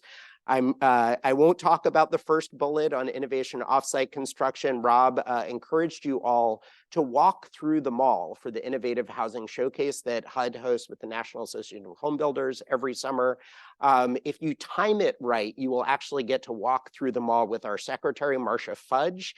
Here is a picture of her touring some of the innovations at the Innovative Housing Showcase last summer. But I can't emphasize enough how HUD stands ready to partner with the private sector as well as state and local governments to unleash innovation that can bend the cost curve and address our nation's growing housing supply challenges. Some other private sector actions on both the preservation and production side. There were a host of tax credits in the Inflation Reduction Act that can be used to create or preserve affordable, energy efficient, climate resilient, and less carbon intensive housing. And all of these tax credits can and are being used by private home builders, both single family and multifamily. And maybe we could talk more about those during the discussion. And then lastly, when the president announced the White House blueprint for renters' Bill of Rights, he also issued a resident-centered housing challenges to encourage private sector actors to enhance or adopt policies and practices that promote fairness and transparency in the rental market. And several online rental platforms, including Zillow, Apartments.com, and AffordableHousing.com, heeded the call. They adopted policies that require landlords listing on their sites to disclose all recurring and upfront fee, recurring and one-time fees upfront in their listings. Many of these sites are also taking steps to make it easier for housing voucher holders to find units that qualify for the voucher program and landlords that are willing to accept them. So I want to turn now to affordable homeownership. Oops. So this slide simply shows homeownership rates over time, disaggregated by race. The homeownership rate in the country peaked just before in 2004, and then has declined dramatically throughout the Great Recession. It reached a low of 63.4% in 2016. The recovery in homeownership rates began prior to the pandemic hitting, and after a short dip in 2021, the homeownership rate in 2022 was even higher than before the COVID pandemic, 65.8% compared to 65.6% in 2019. And this rebound was driven largely by households 44 and younger purchasing homes. This graph shows the homeownership rates by race and ethnicity. And as you can see, even if you're far away, you can see there's been a persistent gap in homeownership between non-white non-Hispanic white householders shown in the top line, and all other racial and ethnic groups. But since 2019, homeownership rates for Hispanic, Latino, and Black householders have risen faster than white non-Hispanic householders, helping to close the gap. But as you can see, we still have a long way to go. All right, well, I don't need to spend really any time on this slide. Both Chris and Rob covered both the rising cost burdens for homeowners, as well as barriers to new home buyers through rising cost of credit. I do want to show on the graph on the right shows that the year-over-year increases in average monthly mortgage payments, while they are still increasing, have begun to slow since December 2022. I do want to spend some time talking about not just the lack of inventory in starter homes, which Rob did a great job talking about, but the loss of inventory of starter homes. So the first thing to emphasize here is that due to the rate lock effect, we know that fewer households are looking to sell their homes. Interest rates, their interest rates are well below the current interest rate. And so they're generally only selling their homes when they absolutely must, like in the case of a major life event. But at the same time, investors are making up a larger portion of home sales and purchases than before the pandemic. Larger share of home purchases than before the pandemic. Investor purchases of homes of all types spiked dramatically during the pandemic due to record low mortgage rates and skyrocketing demand, creating opportunities for hefty returns. Now, in 2023, just over the past year, investor activity has declined significantly, particularly in the Sun Belt. But interestingly, as you see on the chart on the right with data from Redfin, investor activity and market share has actually grown in the purchase of low-priced homes. Investors who are still in the market have gravitated towards more affordable properties due to still high home prices and elevated interest rates. A record 41.1% of investor purchases in the first quarter were starter homes, homes with 1,400 or fewer square feet, up from 37.2% only a year ago. So again, bringing us back to some optimism and opportunities, I want to say how working together, I think we can address the homeownership affordability challenges as well. But as in the rental context, it requires concerted and comprehensive action. You'll see the same set of actors are required, going to be necessary to work together. In terms of the comprehensive action, I think it's along two dimensions: expanding, preserving the inventory of affordable homes and increasing access to affordable credit. On the federal side, we've been taking, I think, really important steps to preserve the affordable housing inventory that we have, and expand the affordable housing stock for first-time home buyers. An important segment of the stock is manufactured housing, and Rob presented some sobering statistics around recent declines in shipments. But manufactured housing provides deeply affordable housing at an average construction cost of under $90,000. Today, over 21 million people live in manufactured housing, and this represents about 7% of the population. But in rural areas, manufactured housing is actually 15% of the entire housing stock. We do see, in addition to a decline in shipments of manufactured housing, a growing share of manufactured homes being purchased by institutional investors, and that's gained a lot of media coverage recently, which puts the existing inventory at risk. So one of the things HUD did last year was propose the largest set of proposed changes to the HUD code in over 2 decades.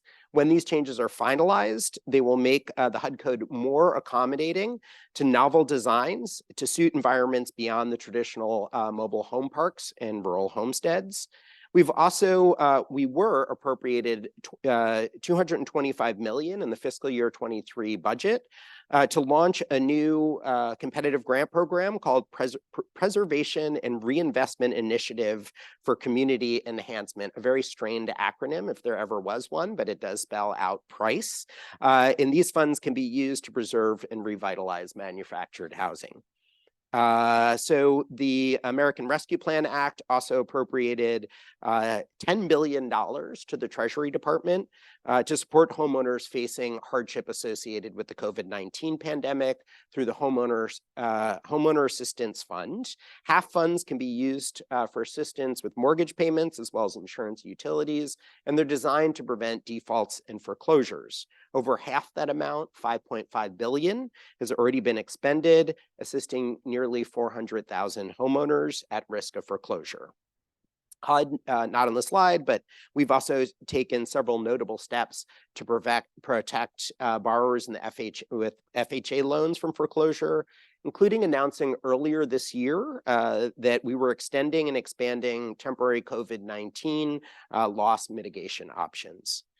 So also part of the affordable, I mentioned earlier the White House Housing Supply Action Plan, and it wasn't just aimed at the rental housing stock, it was also aimed at expanding and protecting the homeownership stock. And one of the actions across agencies, FHA, Fannie, and Freddie, have all taken steps to direct a greater share of federally held housing supply to owner-occupants and mission-driven entities instead of large investors. And recently, HUD and FHA have expanded our outreach to educate eligible buyers about the process for purchasing HUD and enterprise-owned properties. All right, so on that second dimension, access to credit, I hope you all caught the news that earlier this year, FHA announced a 30 basis point reduction in the annual mortgage, it should be insurance, not interest premium, insurance premium for borrowers with FHA mortgages. This is estimated to save FHA borrowers an average of $800 per year, or $678 million in 2023 alone. Another important innovation was that FHA now allows borrowers to use positive rental history in determining creditworthiness, or sorry, allows lenders to use positive rental history in determining creditworthiness. And we just did a back of the envelope estimate since this policy was used in our total mortgage scorecard last year. And we estimate that it has already helped thousands of first-time home buyers to qualify for affordable FHA mortgages. Just last month, FHA announced that it would begin using, allowing lenders to count income from accessory dwelling units when underwriting mortgages. So this innovation really hits a lot of notes here. So what it does is when you are applying for an FHA mortgage, you can not only count your current income, but you can also count the future income from either an existing ADU or a planned ADU on the property in in underwriting. So this hits a lot of notes because it can help expand the supply of rental housing by encouraging more homeowners to build ADUs, but it also enables more first-time home buyers and home buyers with limited incomes to build ADUs and qualify for mortgages. In September, Ginnie Mae announced its first ever social bond enhancements, including new data disclosures to attract new sources of capital and broaden access to mortgage financing for historically underserved communities. And in February, FHA issued an RFI for public comment on how it can enhance and update the 203K loan program, which is used for to help home buyers and homeowners finance the purchase or rehabilitation of homes in need of improvement. Last year, my office, the Office of Policy Development and Research, also issued a report assessing the factors that limit the supply of small dollar mortgages, which can be particularly valuable for borrowers to purchase lower priced homes. And at the same time, FHA issued an RFI soliciting feedback on steps the FHA can take to lift those barriers. So there have been a host of state, local, and private sector actions as well to address the affordable housing inventory and access to credit.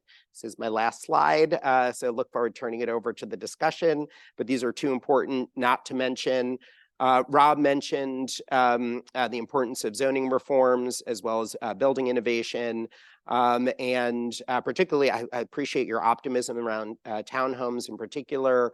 Rob, we have seen many cities as diverse as Seattle, Washington, and Bloomington, Minnesota, actually reduce minimum lot sizes for homes, which allows for smaller starter homes to be built across those cities. Unfortunately, manufactured homes continue to be zoned out of far too many local communities, but some states like Idaho and Nevada require localities to accept placement of manufactured housing in any single family districts. And other states like Maine and Arkansas prohibit confining manufactured housing to mobile home parks. So on that topic of investor purchases, we know the best way to break the cycle of investor purchases to equip public agencies and nonprofits to buy single family homes before investors can. In Cincinnati, the Port of Greater Cincinnati Development Authority recently purchased 194 homes in a foreclosure auction, outbidding 12 other investors. Community land trusts, such as the Champlain Land Trust in Burlington, Vermont, can purchase land and maintain the long-term affordability of housing on that land. Many states and localities have also created home ownership rehabilitation assistance programs. These provide funds to income-eligible owner occupants to assist with repair, rehabilitation, or reconstruction of their homes. They're often using CDBG or home or other federal sources, as well as local housing trust fund. And I want to pause here to say this is such an important tool as well in retaining community ownership and owner occupancy in communities. One of the main reasons why we have seen such a huge spike in investor purchases is the difficulty that homeowners face in accessing funds to repair homes. The institutional investors are often purchasing homes in need of repair, and by giving the current homeowners, more resources and tools, we think we can retain more community ownership of those homes. On the credit side, broadly speaking, we know there are two types of financial impediments to home ownership: lack of access to down payment and closing costs, and less than perfect credit histories. The former is obviously a challenge for low-income households, as both Chris and Rob talked about, and a strategy to address it includes down payment assistance funding and low down payment loans. And for less than perfect credit histories, we found that homeownership education and counseling can help households get over the hump of qualifying for a mortgage. And often these programs actually go hand in hand. And just as an example of this, the LIFT program, which is a collaboration. It's not on my slide anyway, so we can transition to the discussion. But the LIFT program, which is a partnership between NeighborWorks America and Wells Fargo Bank, It provides homeowner education and down payment assistance to eligible home buyers in 81 markets across the country. And in the first decade since it was launched, it has already helped more than 25,000 people enter homeownership. So I hope that adds at least, if not optimism, some options for how we might get past some of the current challenges we face. And I know that in the discussion, we'll uncover many more. So thank you so much.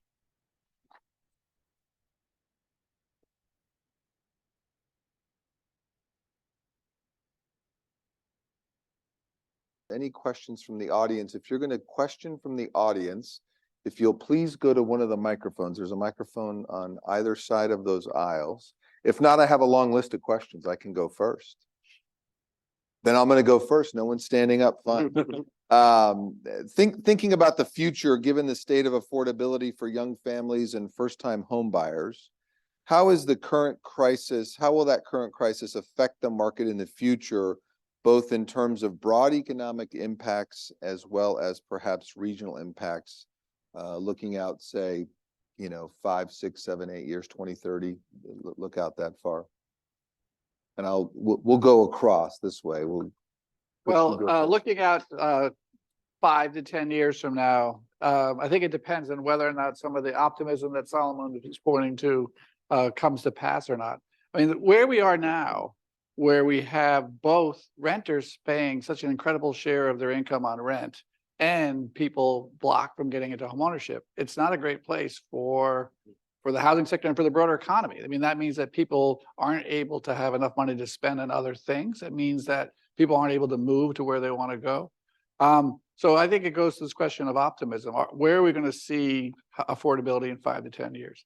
I think there is reason for optimism. I could, because I'm always talked about as the voice of gloom and doom, so I want to have a chance to be optimistic. And I think that a lot of the things that we'll be talking about here today in terms of innovation on the construction side, there's a lot of pressure on the construction industry to get more efficient. I think we're seeing a lot of things happening with modular, with panelized, with digitalization of the building process. Ivan we'll be talking about that from ModX today, about industrialization of housing production.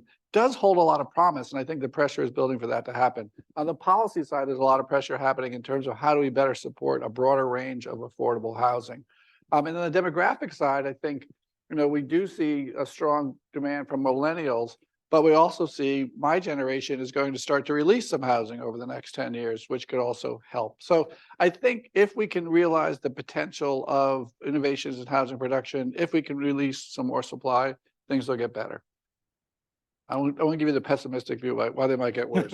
Solomon. Yeah, I guess I agree with everything Chris said, and I would say beyond optimism, we do need a sense of urgency in this country. I think seeing housing, as Chris mentioned, as a core part of our economic health, for all the reasons that are now, the research has abundantly showed that when people are when housing costs consume a larger part of a family's budget, there's less left over for health, for children's education, and for the basic necessities of life, which holds us back, I think, as a nation.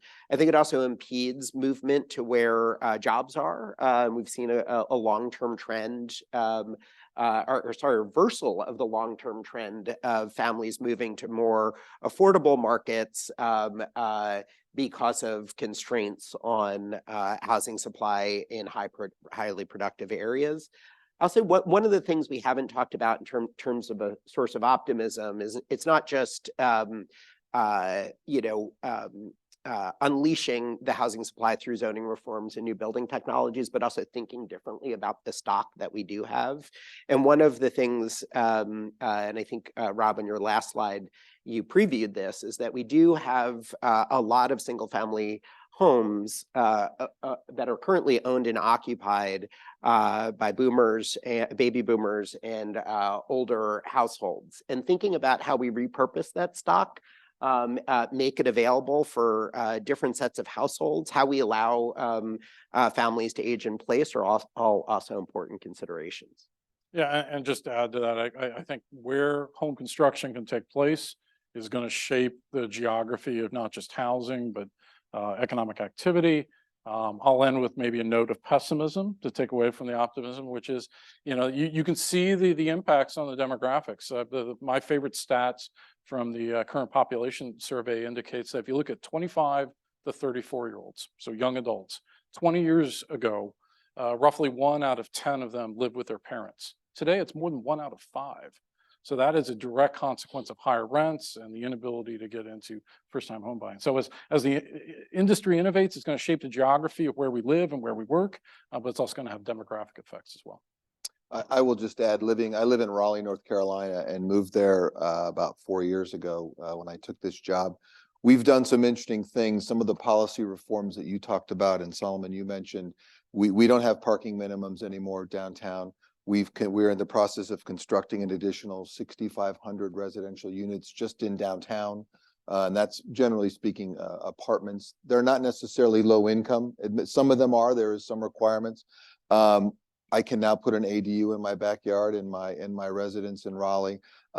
We have been able to come through with some missing middle reforms, although the city's being sued for those, which is, I would say some of these reforms come with a little bit of fraught with danger because folks don't like that. But I know that around the corner from me, someone subdivided a lot and built 2 houses there. Now, admittedly, those houses weren't necessarily, I wouldn't call them affordable per se, because I live downtown. So that's a desirable place to live. But there's two places to live rather than one as a result. And it wasn't necessarily a large lot either. They just sort of managed that. So there are some positive things. I do think those regulatory reforms do work, and we need to think about some more of those. So, but my next question is there something? No one's standing next to the mic. Oh, but you have to go to the microphone. You raise your yes. You're up. Program. So I just wanted to bring up a topic that wasn't discussed in Rob's really good statistics, but is a type of housing that exists in America, which is owner-occupied multifamily. And I just wanted to ask the panel, we've heard topics from all three that I think touch on that topic indirectly. Owner-occupied housing is also income. Owner-occupied housing also increases access to affordability for minorities in cities like Minneapolis, for example.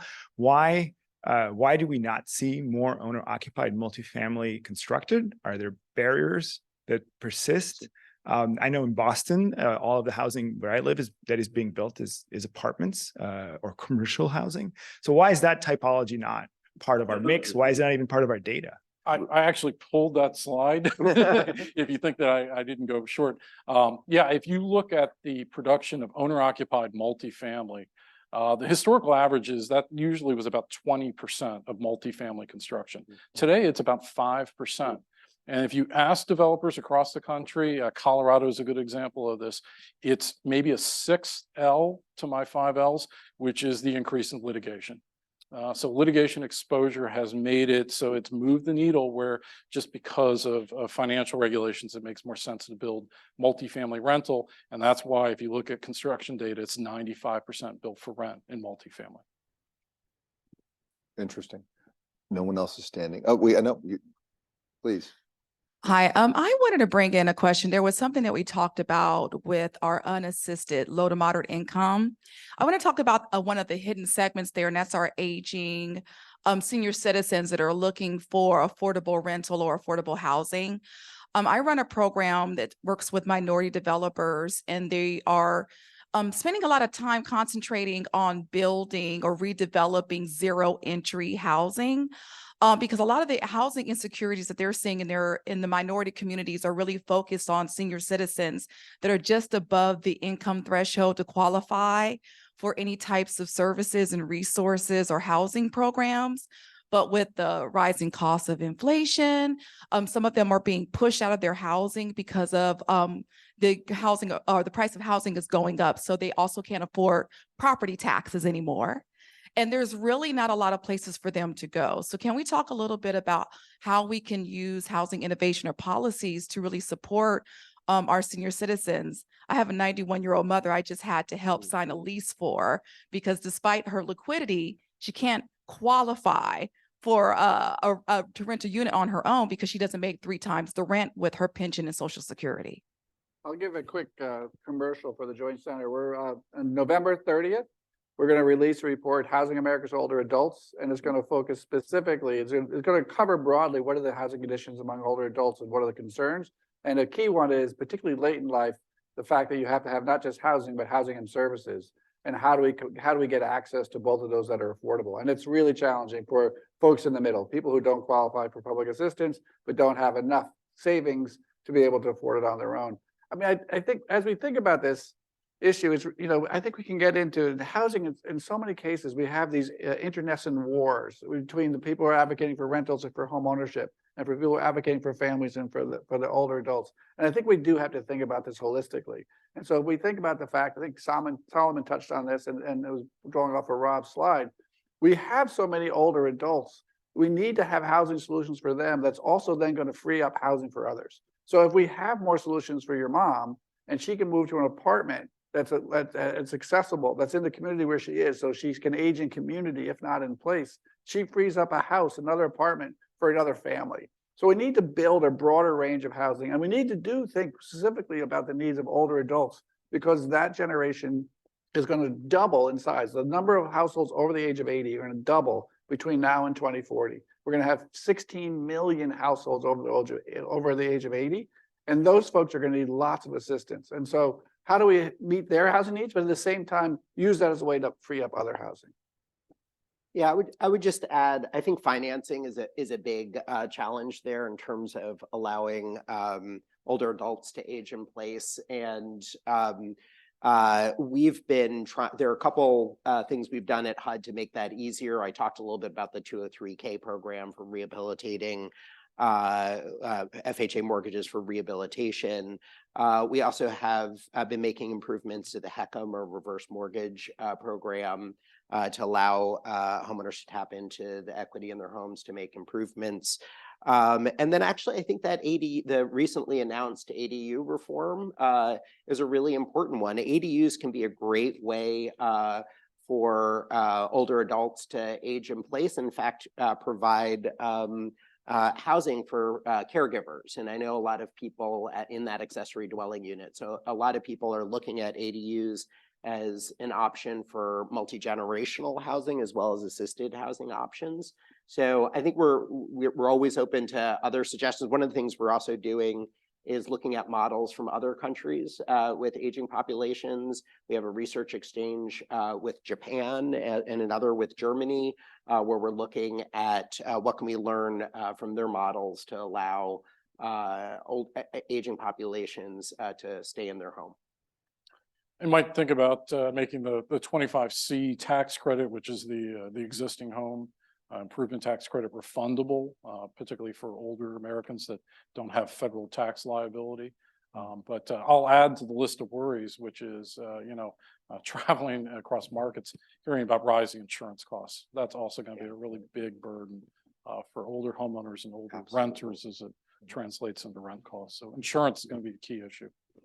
So because of NIBS's background, and I'll ask this next question, and that is the idea of the role that technologies and innovation is going to play in solving this affordability crisis. How can the market be affected by material innovation or artificial intelligence? Or, Rob, you touched on a little bit of this in your presentation. What policy changes can we do to spur innovation in residential construction? I don't know who wants to. You guys.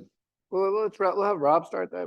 Yeah, We'll take turns. I'll go to my second slide, which is, keep in mind, you got to solve all the supply side factors. So, innovation means recruiting and training workers into the sector. It means providing the policy landscape, the zoning where you can make those changes. But I think we can be optimistic in terms of finding new ways to build, bending the cost curve, as Chris said, a couple of different ways. It's just going to be a slow process. I think the data indicates that residential construction is slow to change. But that moment is here, and I feel like we've got a real window here for innovation over the next decade. Yeah, I mean, it's a big question because technology is being used in so many ways to transform housing markets. I think the place where I see the biggest source of optimism is for innovation in building technologies for all the reasons we've talked about, bringing units to market much more quickly, in a more sustainable fashion and more affordably. There's just tremendous potential in the offsite sector, and it's why HUD is so interested in identifying barriers to scale. Your most pessimistic slide that I saw was the decline in the share of modular units. And I think we really need to understand why that's the case. It's why HUD released its research roadmap recently to identify what those barriers are, and why we're looking forward to identifying a federal action plan to help lift those barriers. But that's not the only place that technology is transforming markets. And I'm very excited that at the Innovative Housing Showcase, right after Secretary Fudge was getting her hands on some of these new building technologies, she announced a new partnership between HUD and the Turner Housing Labs at UC Berkeley to explore how technology is transforming all aspects of the housing marketplace. We recently had our first symposium on how renters are using technology to find available and affordable housing, which was very exciting. We're looking forward to doing our next symposium on applications of technology in community engagement planning for supply of planning for new housing supply, identifying sites. Technology is transforming the way we underwrite mortgages. My total scorecard example was a good one. Introducing rental history into our algorithm, positive rental history, has expanded access to mortgages. So just one thing before, no one has talked about we haven't talked about the risks of technology as well. Last week, the president issued an executive order to all federal agencies to look at how AI is transforming not just our workplaces and our workforce, but how we advance our mission. And two of the commitments that HUD made in that executive order were to look at the use of AI and algorithms in tenant screening and online advertising of available housing to make sure that those applications don't violate the Fair Housing Act or other civil rights and consumer protection laws. We need to be cautious, not so much maybe in the building construction area and building technologies. There are risks, but I think particularly with AI, we need to be able to both harness the potential and get ahead of where some of those potential uses are, but also understand the risks and get ahead of those as well. Could I add a footnote before Chris? The AI, according to Goldman Sachs economics estimate, is likely to eliminate about a quarter of office jobs over the next decade. So it's going to have an indirect effect on the building industry in the sense that there are going to be people looking for new careers. So this really is a window of opportunity, not just because of changes within our own industry, but changes outside the industry to bring people in. And I think we don't have the education system set up right now for that. Just two quick things. One, and we haven't talked about it all, kind of amazingly, are building codes and how that affects the ability to adapt to new technologies. And so as we think about, Solomon was talking about manufactured housing. The Joint Center recently did a study looking at comparing site built to manufactured housing. And manufactured housing, as best we can control for quality, has a substantial cost advantage, which has to be related to the vertical integration and the economies of scale that are realized. Modular housing, we have Ivan Rupnik, we're talking about it later today, Tyler Pullen from the Turner Center, I'm sure we'll have lots of conversation about modular, doesn't have the benefit of having a single national code. You still have to have every state who has to have their rules and regulations about how these things are inspected and the like. And we have a real belts and suspender approach to housing safety. Not to say that we don't want to have housing that is safe, but there's a trade-off between the cost of housing and the safety of housing. And we have to have a much more rational system that enables for this innovation.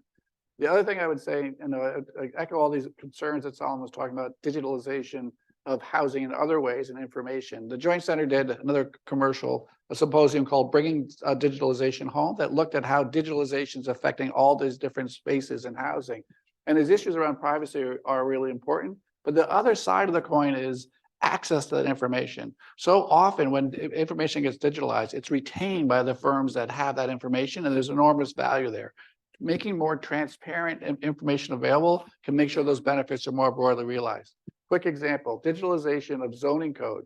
The zoning atlas for Connecticut makes it clear just how much restrictive zoning is in Connecticut about building housing, which changes the conversation and identifies opportunities. So how can we make digital information more broadly available to empower people to make better decisions. Good points. We have one in the back. I have some questions off of the Zoom. You've touched on most of them, but this one follows what you were just talking about. And it's, does the panel feel that the national adoption of more stringent state building and energy codes will continue to cause the costs of residential construction to increase over time? And they want to know if you have any guesses on what the rate of that increase would be? Well, yeah, if you talk to builders, definitely, if you look at, for example, moving from the 18 to the 21 building code, based on estimates, $20,000 additional incremental cost. Some of these improvements have payback periods of 30, 60 years. Our surveys indicate that a payback period of about 10 years is probably appropriate. So it's like Chris indicated, there's a trade-off in some of these items. And I think if we're talking about housing affordability, as I showed on that one slide, and trying to get people access to that first-time homeownership experience, there's a cost to ramping up building code requirements. The other thing is to keep the big picture in mind. What is the low-hanging fruit in the built environment? Is it new construction, or is it the aging existing housing stock? And that gets back to what we're talking about, getting access to liquidity to make improvements into existing homes. So I think there's sort of the economics of this are kind of backwards. The low-hanging fruit really is in the existing housing stock. Yeah, I guess it's such an important question. And I feel beholden to point to the testimony that the ICC has submitted as part of this hearing, because I was reading it over the weekend. I don't know where it will appear, but it was submitted from Ryan Kolker, summarizing the evidence about modernization of building codes, both, and it's important to talk about, we're talking about modernizing building codes, our green building codes in particular, to distinguish between code improvements that relate to energy efficiency and those related to climate resiliency more generally. And I think a lot of the research, and I'm not in the best position to do a battle of the numbers here, but do show that modernizing building codes do reap benefit over time, although in the short term, they may incur costs. I do think that now is such a crucial time to be able to be asking this question. I mentioned in my presentation a historic amount of funds that are made available from the federal government through state and local governments or directly to consumers for energy improvement and climate resilient upgrades to their homes, including those tax credits that I mentioned, administered by the Treasury Department. And it's why HUD's funding navigator that I mentioned during my presentation is so important.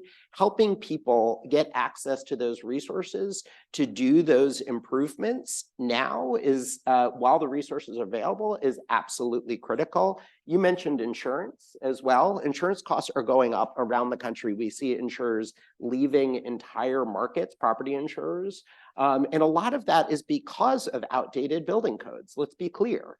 It is because homes built today in hazard-prone areas are suffering tremendous losses as a result of climate change. So I don't think it's as simple as say, I mean, we need to take a big picture here. And if we're going to bring down insurance costs, bring insurers back to markets, I think we also need to make sure homes are built to resiliency standards. And we've seen over and over again that homes that are built to modern building codes are more resistant to hazards and disasters and the losses associated with them. Preservation, I mentioned, these are also an important part of our housing stock, right? And we're losing homes every year to disasters. And so I think it's a complicated question. I do think now is the time to be having that conversation and to also be looking at the same time as we're looking at modernizing building codes, getting codes up to green and resilient standards, accessing those federal resources that are available to homeowners and builders to meet the moment. I'll cede my time in the spirit of getting another question on the table. There you go. I'm going to throw the last question on the table, especially as we sit in Washington, DC, and we've got some office buildings that are not as full as they once used to be.